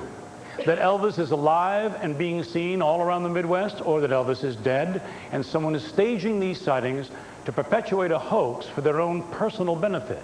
When we come back, we're going to talk with someone who should be able to throw some light on this curious chain of events, and that man is Joe Esposito, Elvis Presley's Army buddy, Chief of Staff, and confidant. So please stay with us. Could Elvis still be alive? Call 1-900-740-0410 from a touch-tone phone anytime during our broadcast and give your opinion. Our poll will be updated during the course of our broadcast, and selected callers will be able to ask questions of our panel. Calls are $2 per minute, and callers under 18 need parental permission before calling. When the Elvis Conspiracy continues, you'll have a chance to talk with Elvis's right-hand man, who is finally going to tell all he knows about the mysterious events of August 16th, 1977.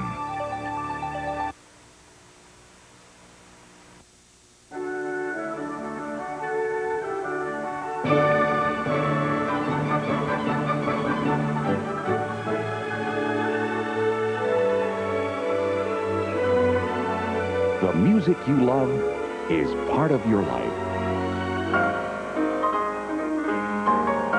Now, there's an easy way to collect the world's most beautiful music. Announcing great composers from Time Life Music.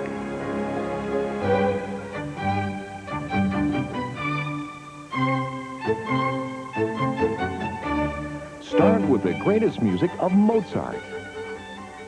More than 2 full hours of his very best works at the remarkable low price of only $9.99 for 2 compact discs or 2 double-length cassettes.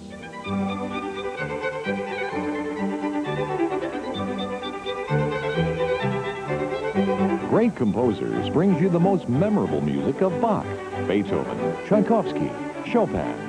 All the great masters in crisp, clear sound. Every volume features one great composer, yours to preview at no risk. And the best part is that every album is delivered right to you. Keep only the albums you want. There's no minimum to buy, and you may cancel anytime. So call now to enjoy Mozart for a 10-day free audition and discover music you'll enjoy for a lifetime. Here's how to order. To order, call 1-800-388-5800. That's 1-800-388-5800.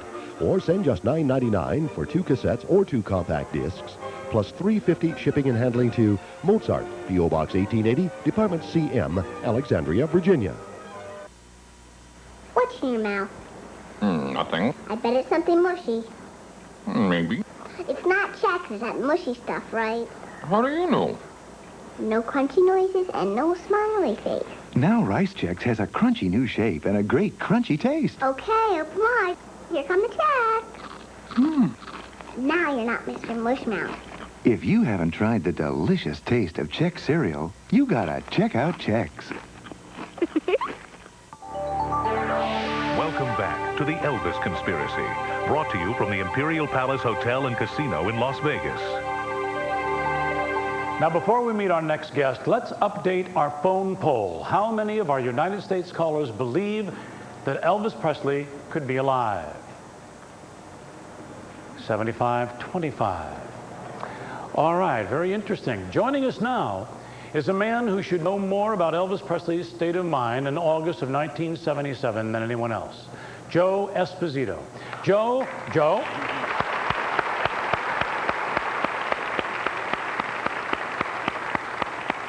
Now, Joe was Elvis's right-hand man, chief of staff, and confidant. Joe is currently writing his own book on his 17 years with Elvis Presley. It's called Elvis and the Memphis Mafia, and it'll be coming out pretty soon. Joe, welcome. Now, you have heard what we've said to this point. Who is John Burroughs, and what do you think is going on? Well, John Burroughs, to me, is just somebody made up this, it's like a big hoax. They knew Elvis's alias was John Burroughs, and I think somebody's doing this for their own gain.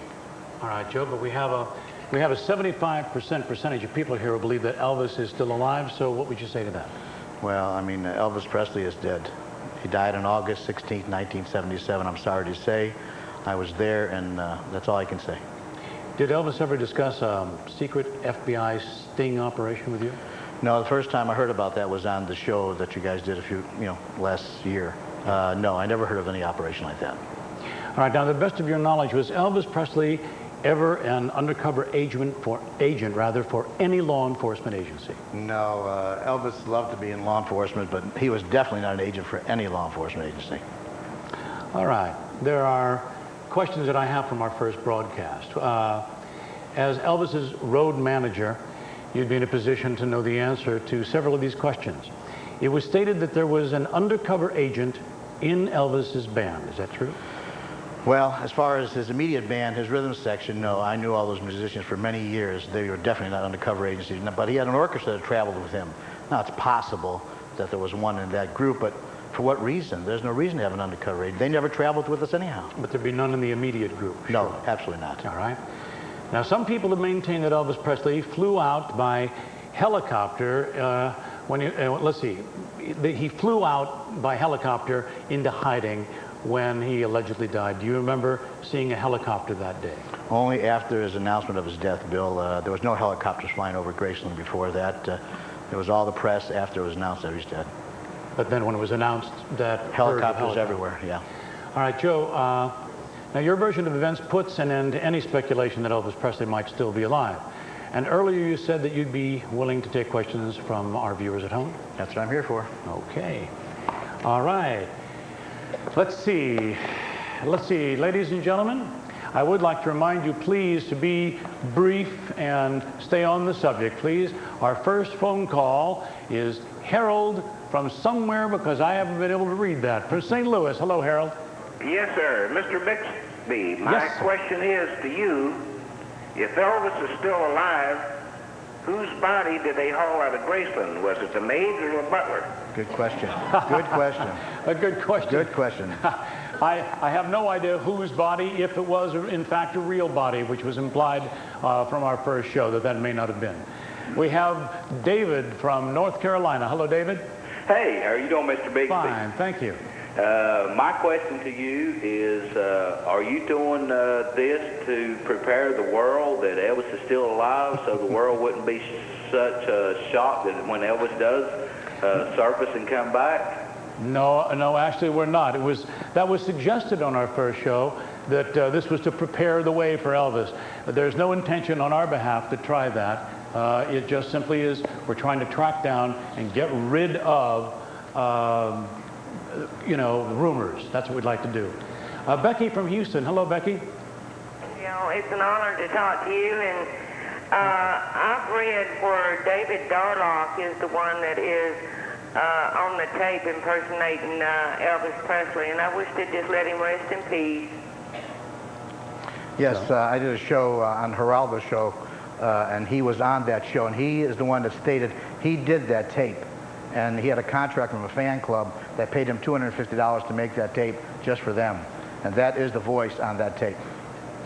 All right. Michelle from New York, please. Hello, Michelle. Hi, how are you? I'm fine, thank you. How are you? Okay, my question is, I heard that Lisa Marie disappears 2 months out of every year, and nobody knows where she goes. Is it true? And does she go to see him? Joe? Well, I haven't heard of that story, and I don't know where you heard that one either, but I don't think that's true, because where's she going to go for those 2 months? Elvis is not here anymore. All right.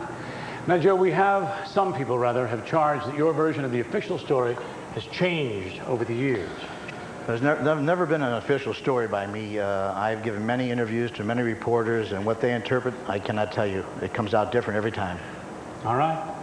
When we come back, our studio audience will have some questions for you, Joe, so please don't you go away, and don't you go away. I'll be here. So will I. When we come back, Joe Esposito will answer your questions on the controversy that won't go away. Is Elvis still alive? If you love chocolate bars, you better grab a spoon.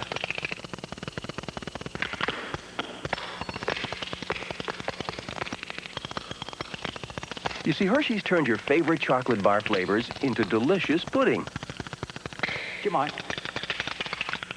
With 70% skim milk in every spoonful. Hershey puddings, chocolate bar flavors you can eat with a spoon. You're right. Starting them off with hot Quaker oatmeal is the right thing to do. It's the right thing for you, too, you know. You can stand the warming and the nourishment. Instant Quaker oatmeal. It's the right thing to do.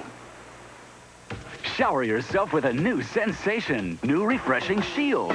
Feel the blast. The high-energy beat of Shield's unique skin-vigorating formula. Refreshment that'll turn you around. New refreshing Shield. A puzzle. With so many stomach remedies around, how do you know which you can take for heartburn? And for diarrhea? And for upset stomach? You take Pepto-Bismol to relieve most any common stomach problem, heartburn, upset stomach, and diarrhea. So who needs anything else? That is a puzzle. Pepto-Bismol's the only one you need. Got great curves? Great curves deserve 18-hour. Playtex 18-hour bra. Supports full figures more beautifully. Comfortably. Great curves deserve The 18-hour bra. from Playtex, the fit that makes the fashion. Had this doozy of a sore throat. Know what my doc suggested? Chloroseptic. I actually felt the pain go away in seconds. Because Chloroseptic penetrates on contact for fastest relief. More doctors say Chloroseptic spray. Welcome back to the Elvis Conspiracy. All right, Joe, we appreciate your staying with us. Let me ask, please, why do you think people keep reporting that Elvis is alive? Well, because I think Elvis was loved by millions and millions of people, and these people that are causing this hoax know that. And to me, it gives a lot of false hope to them, and I hope we can straighten this out on this show. Well, in the summer of 1990, you appeared on another television show, and in a conversation about Elvis's biographer, Albert Goldman, you said, and I quote, and that's how Elvis feels about the situation, the present tense. Why the present tense? Well, I probably said it in the present tense because I feel Elvis is with me all the time. Elvis is alive in my heart, and he'll be there forever. And hope it is for everybody, too. All right. All right, I'm sure that many people here in the audience have some questions. Please, have we a question? Sir. Yes. Madam. Hi, my name's Wanda. I'm from Ohio, and I have a question that maybe you can put to rest. Elvis's daughter, Lisa, someone said, or I had read, that she was to inherit the main estate when she turned 21, or whatever the age was. 25. Or 25, but that has since been changed to 30. Right. Is that correct? Yes, and it has. Why would that be changed if... Because that's what Lisa wanted. She did not want to take the responsibility at the time when she turned 25, and she'd rather push it back to 30. And that's the way she So this wanted was it. at her own request? That was her own idea, yes. All right. Yes, we have a question over here. Yes, sir? Yeah, hi, my name is Chris, from LA in Vegas. I was wondering, do you think the obsession with the death of Elvis is kind of significant of what's Could you get closer to the mic, please? I'm sorry, I couldn't hear you. The obsession with the death of Elvis is characteristic of like the state of rock and roll at the moment. I mean, I generally feel that Elvis would want us to listen to the music instead of all this constant going on about is he alive or not. Do you think this is a common trend, or what are your comments on that? All right. Well, I just feel that, like I said earlier, Elvis was loved by so many people they hated to see him leave, and that people keep bringing up this thing for their own gain. I have an idea who it is who's causing this hoax, but I can't say the name. But I just want to make sure that Elvis is not here. I'm sorry to say, he's gone. He died. People have to understand that. Physically, yes, is what you're saying. He died. Yes. Hi, my name is Amy, and I'm from McHenry, Illinois. Could you speak up just a little, please? My name is Amy, and I'm from McHenry, Illinois. And my question is it true that Elvis's dead body weighed less than when he was alive? Well, that I can't answer that. I wish I could. I don't know how that works. He was heavy, yes, when he died, but I don't know what he weighed. All right. Yes. Please. Okay. Joe, you know Elvis had a twin brother that died at birth, and I was wondering, is there any possibility that that brother could be alive? No, that's another whole story now. I mean, no, he died at birth, ma'am. I'm sorry to say. At birth. Yeah, don't start that rumor, please. Oh, dear. Yes, I can smell that one. Yes, yes, sir. Yes, I'd like to know, given the state of Elvis's health back in 1976, if he hadn't died, do you think he could have lived another 15 years? Good question. Well, as far as being around Elvis and knowing how strong he was, we thought Elvis would live forever, and it's not true. Yes, at that time I would say he probably lived on, but it happened so quick we didn't expect it. Yes, please. Hello. Being an Elvis fan, I'd like to believe that he was still alive, but I personally don't believe that, and I hope that the fans will listen to this. Elvis was a man that had a lot of dignity, and if he was to hoax his own death, I don't believe that he would want the coroner's report to have shown all the drugs found in his body at the time of death. Thank you. Very true. Thank you. Yes. Do we have a question? Do I have a question here? No, sir. No, I don't have a question. No, I have a question over here. Does anyone have a question? I'll sell you a question. I'll tell you what, I have a question for you, Joe. What do you think Elvis would have made of this entire situation? Well, Elvis is probably up in heaven, I hope, at this time, laughing at all this. I think it's a big joke. But then I think at other times he'd probably be very upset, because it gives hope to people that got to realize, let him rest. Let him rest in peace. He's gone. Yes.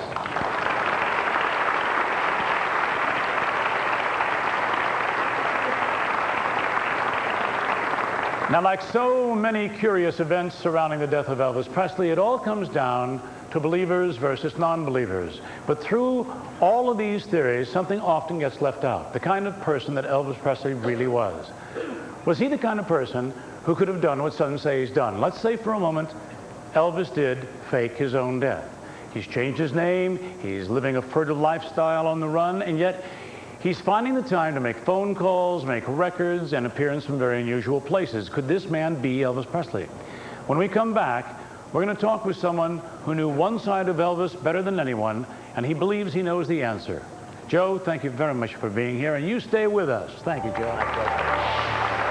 Could Elvis still be alive? Call 1-900-740-0410 from a touch-tone phone anytime during our broadcast and give your opinion. Our poll will be updated during the course of our broadcast, and selected callers will be able to ask questions of our panel. Calls are $2 per minute, and callers under 18 need parental permission before calling. Who was the real Elvis Presley? One man knows. His closest friend and spiritual advisor, Larry Geller. When we come back, for the first time on television, Larry tells the real story of the king of rock and roll.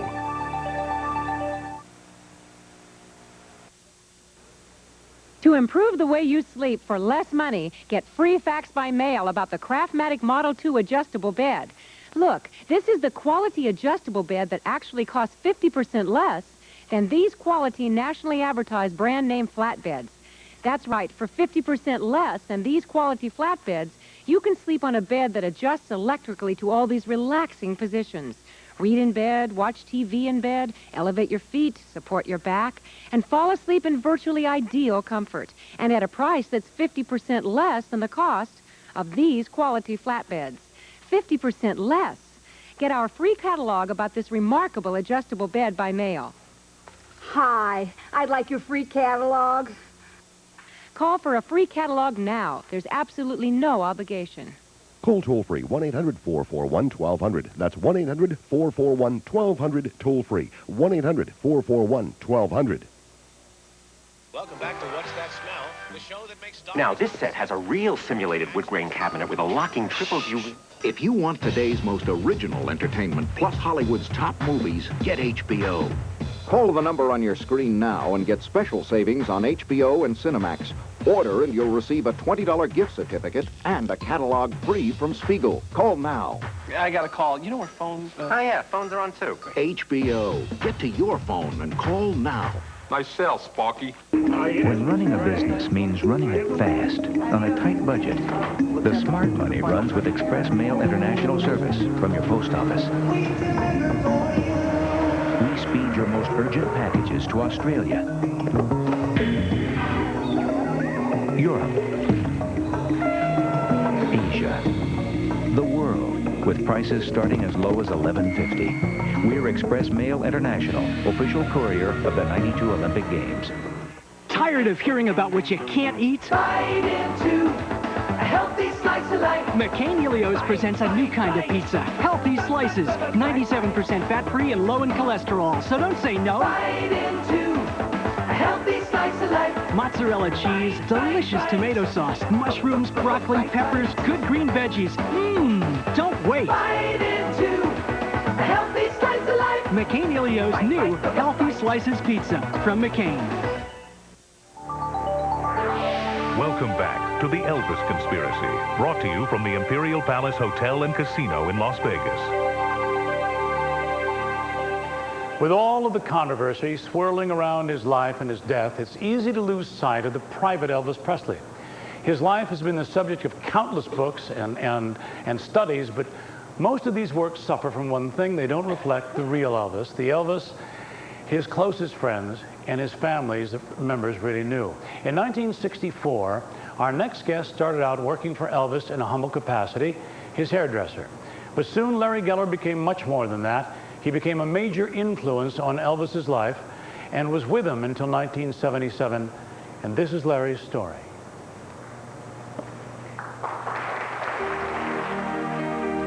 Melissa, I met Elvis in February of 67.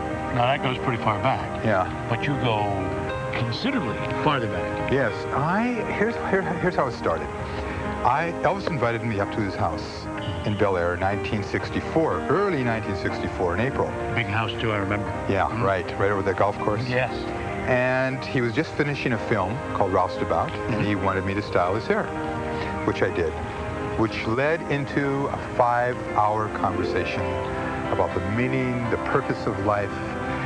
Elvis told me his life story. He told me about his mother. He cried. We got into so many areas, so many intimate areas. It was just a natural, you just fell naturally in it. We just clicked. It was just something that happened. And that night changed both of our lives. He said, you know, Larry, listening to you talk, I've always known my whole life there was an unseen hand guiding my life. In fact, why? In fact, he made this motion with his hand. He said, why was I plucked out of millions and millions of lives to be Elvis Presley? Why me? There's got to be a reason.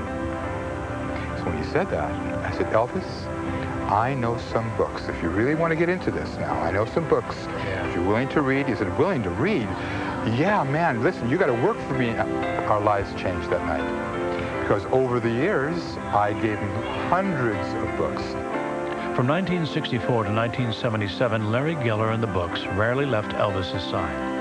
Larry was with Elvis all the way until the end, and remembers that despite health problems, Elvis Presley never lost his love of the spotlight. The point is, Elvis was plagued with physical ailments. He was a man that was dying. He didn't want to die, but he was dying slowly. His last performance was in June 26, 1977, about 7 weeks before he died. And he was so ill. He knew how he looked. In fact, he said that night, he said, I know what people must think, but I'll tell you, I'm going to look good in my coffin. Are we talking omen here? It was a definite omen. There's no doubt about it. But, you know, when someone says something like that, and I suspected it, something in me knew that that was quite possible. It was dismissed. It was something that Elvis had said. But he loved to perform. Bill, it was his, he said, Lisa Marie, my daughter, is the joy of my life. But performing, if you could only experience the joy, the rush of energy that I get on that stage, it's beyond anything I've ever experienced before.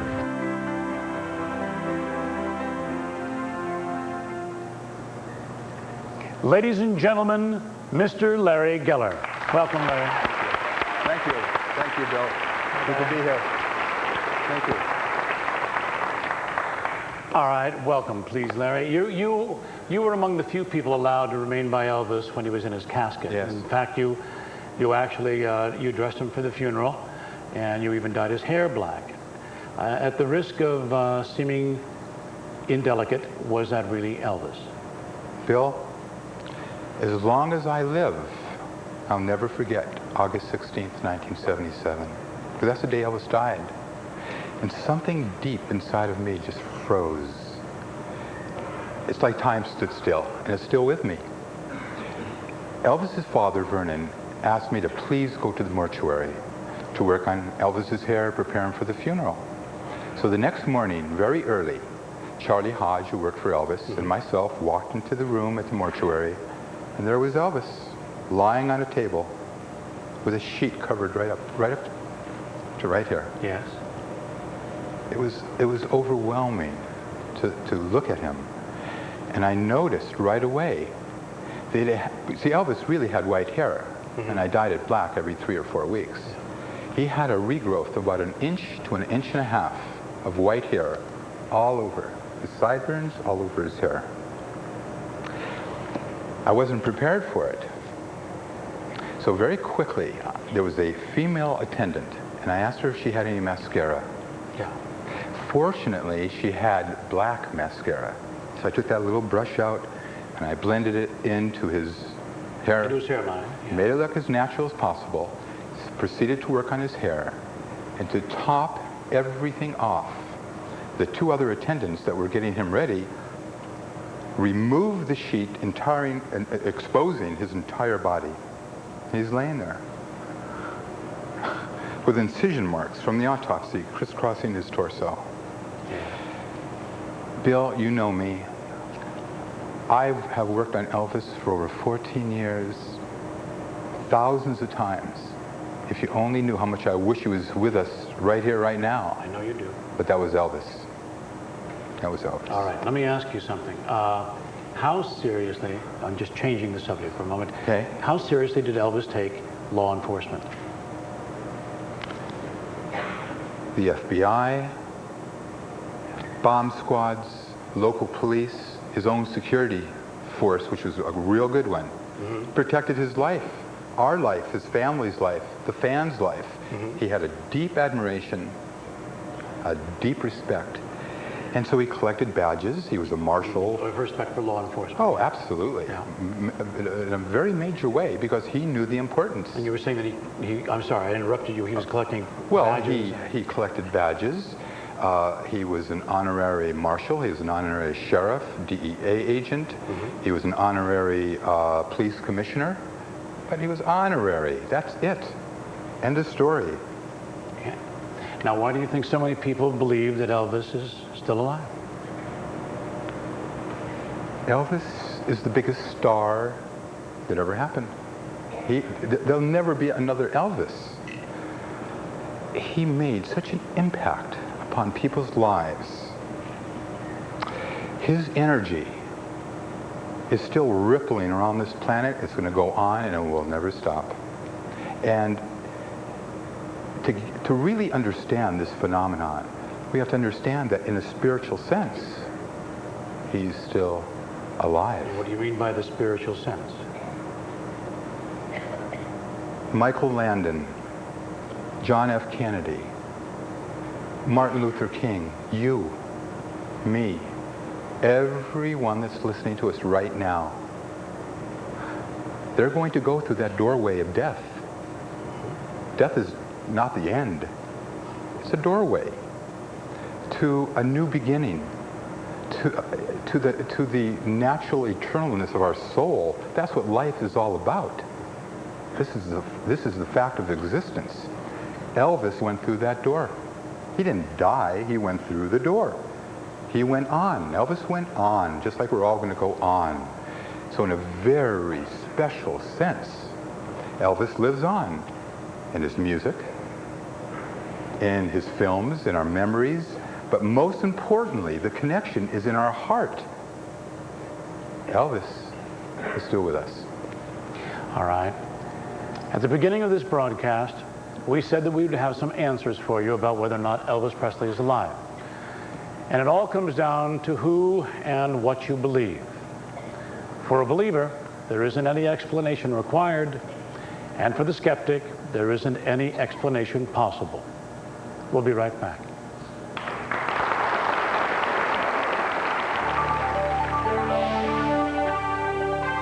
The Elvis Conspiracy will be back in a moment. The Elvis Conspiracy is sponsored in part by Jif. For more fresh roasted peanut taste and aroma, choosy moms choose Jif. We got the best books in the library. All right. Picked up some books for Billy, too. Great choices. And then we went shopping. Billy, what's that? Peanut butter. I mean, you spend all morning choosing the perfect children's books and then settle for that brand? Hey, I grew up on this. Try my Jif. What's the difference? Oh, smell yours. Smells okay. Now my Jif. Smells more like... Fresh roasted peanuts? Yeah. Now taste Jif. Wow, Jif tastes more like fresh peanuts. Like right out of the roaster. We've got a new peanut butter.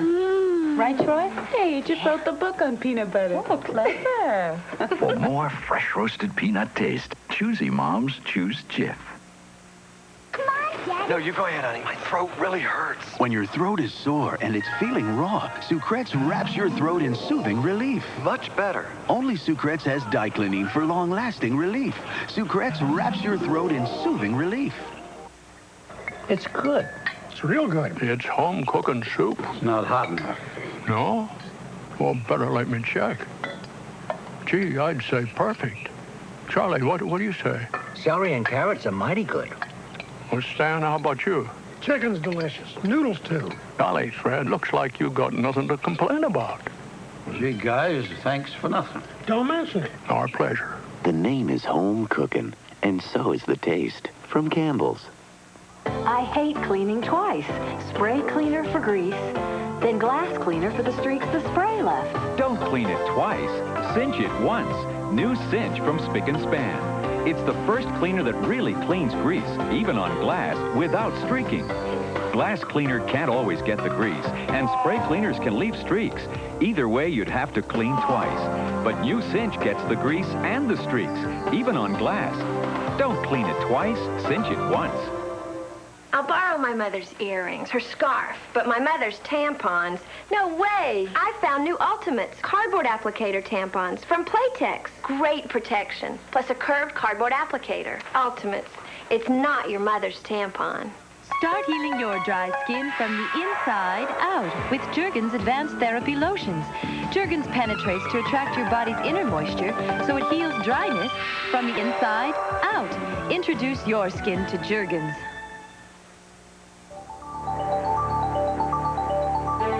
Welcome back to the Elvis Conspiracy. Throughout the course of this broadcast, we've been conducting a phone poll, logging callers from around the United States on whether or not they believe Elvis Presley could still be alive. Now let's see our final tally.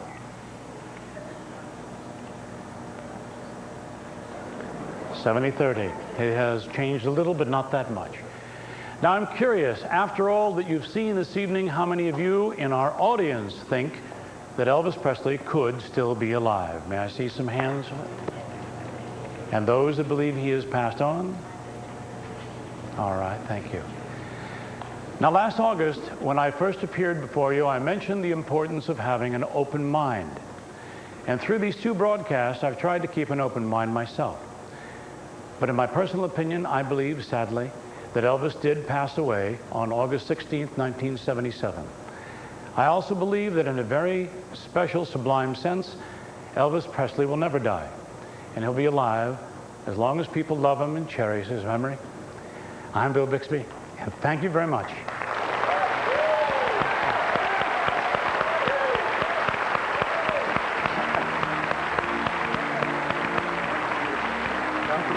Beautiful. Thank you. Great job. Hey, thank you, Bill. Nice going, Grace. Never thought you'd make it out. Congratulations. That's better.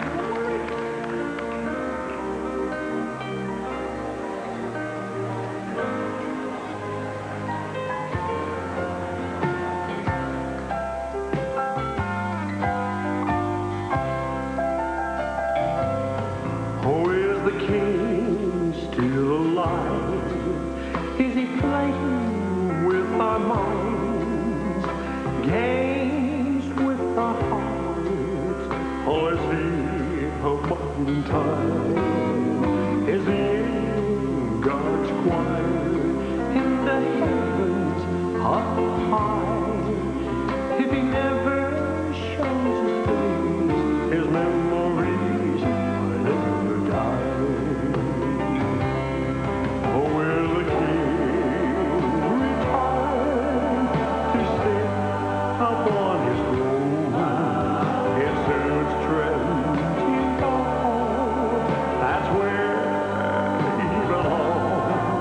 Does he know in our hearts that we still love him so?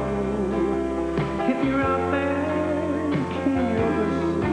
Oh, please let us know.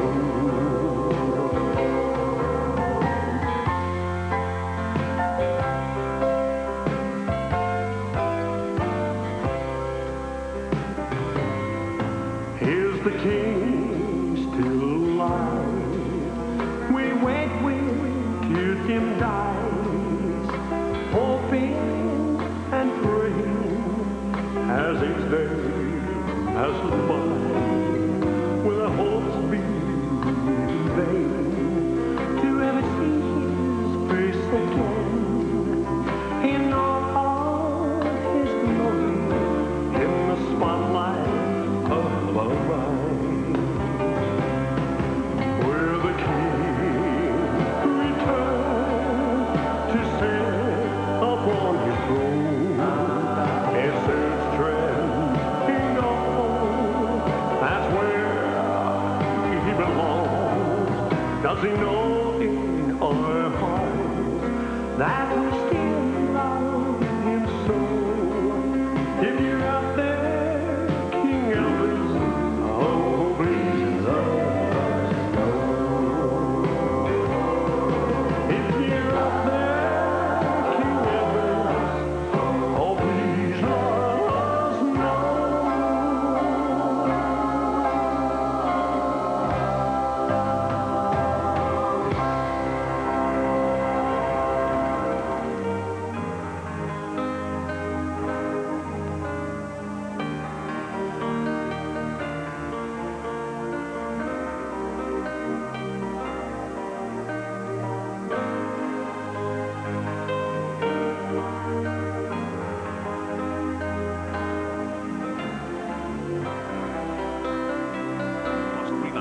Shipping and handling. Illinois residents add 8.5% sales tax. If you would like to order The Presley Arrangement at $12.95 or Elvis Calling at $19.95 by Monty Nicholson, please call this number now, 1-800-435-1131, or take advantage of our special offer, both books for $29.95. Shipping and handling included in the above prices. California residents add 8.25% sales tax.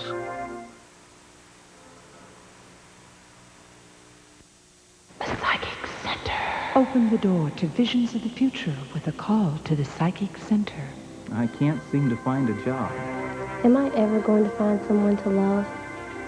I'm not getting along with my boss. Am I in the wrong career? Can you tell me why this is happening to me? Your advice really worked for me last time. What do you see in my future now? The Psychic Center. 1-800-34-4TILE opens the door to your future. Call now. Our everyday low prices make Tile Outlet a great place to save on floor and wall tile.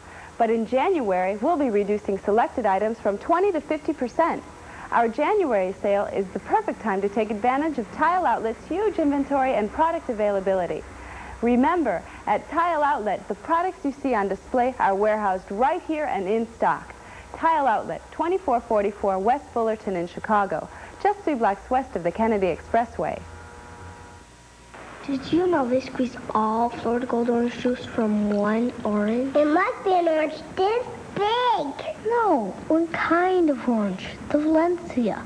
I bet big orange trees are a million feet tall. Florida Gold uses only Valencia. They're the best, most expensive juice oranges. Probably got picked them from helicopters. Florida Gold orange juice. It's not a blend of all kinds of oranges. It's pure Valencia. Doctors have prescribed Monistat for years. It's what I used whenever I had a yeast infection. Monistat is a name you trust. But recently I've seen other products in the store and I wanted to double check, so I called my doctor.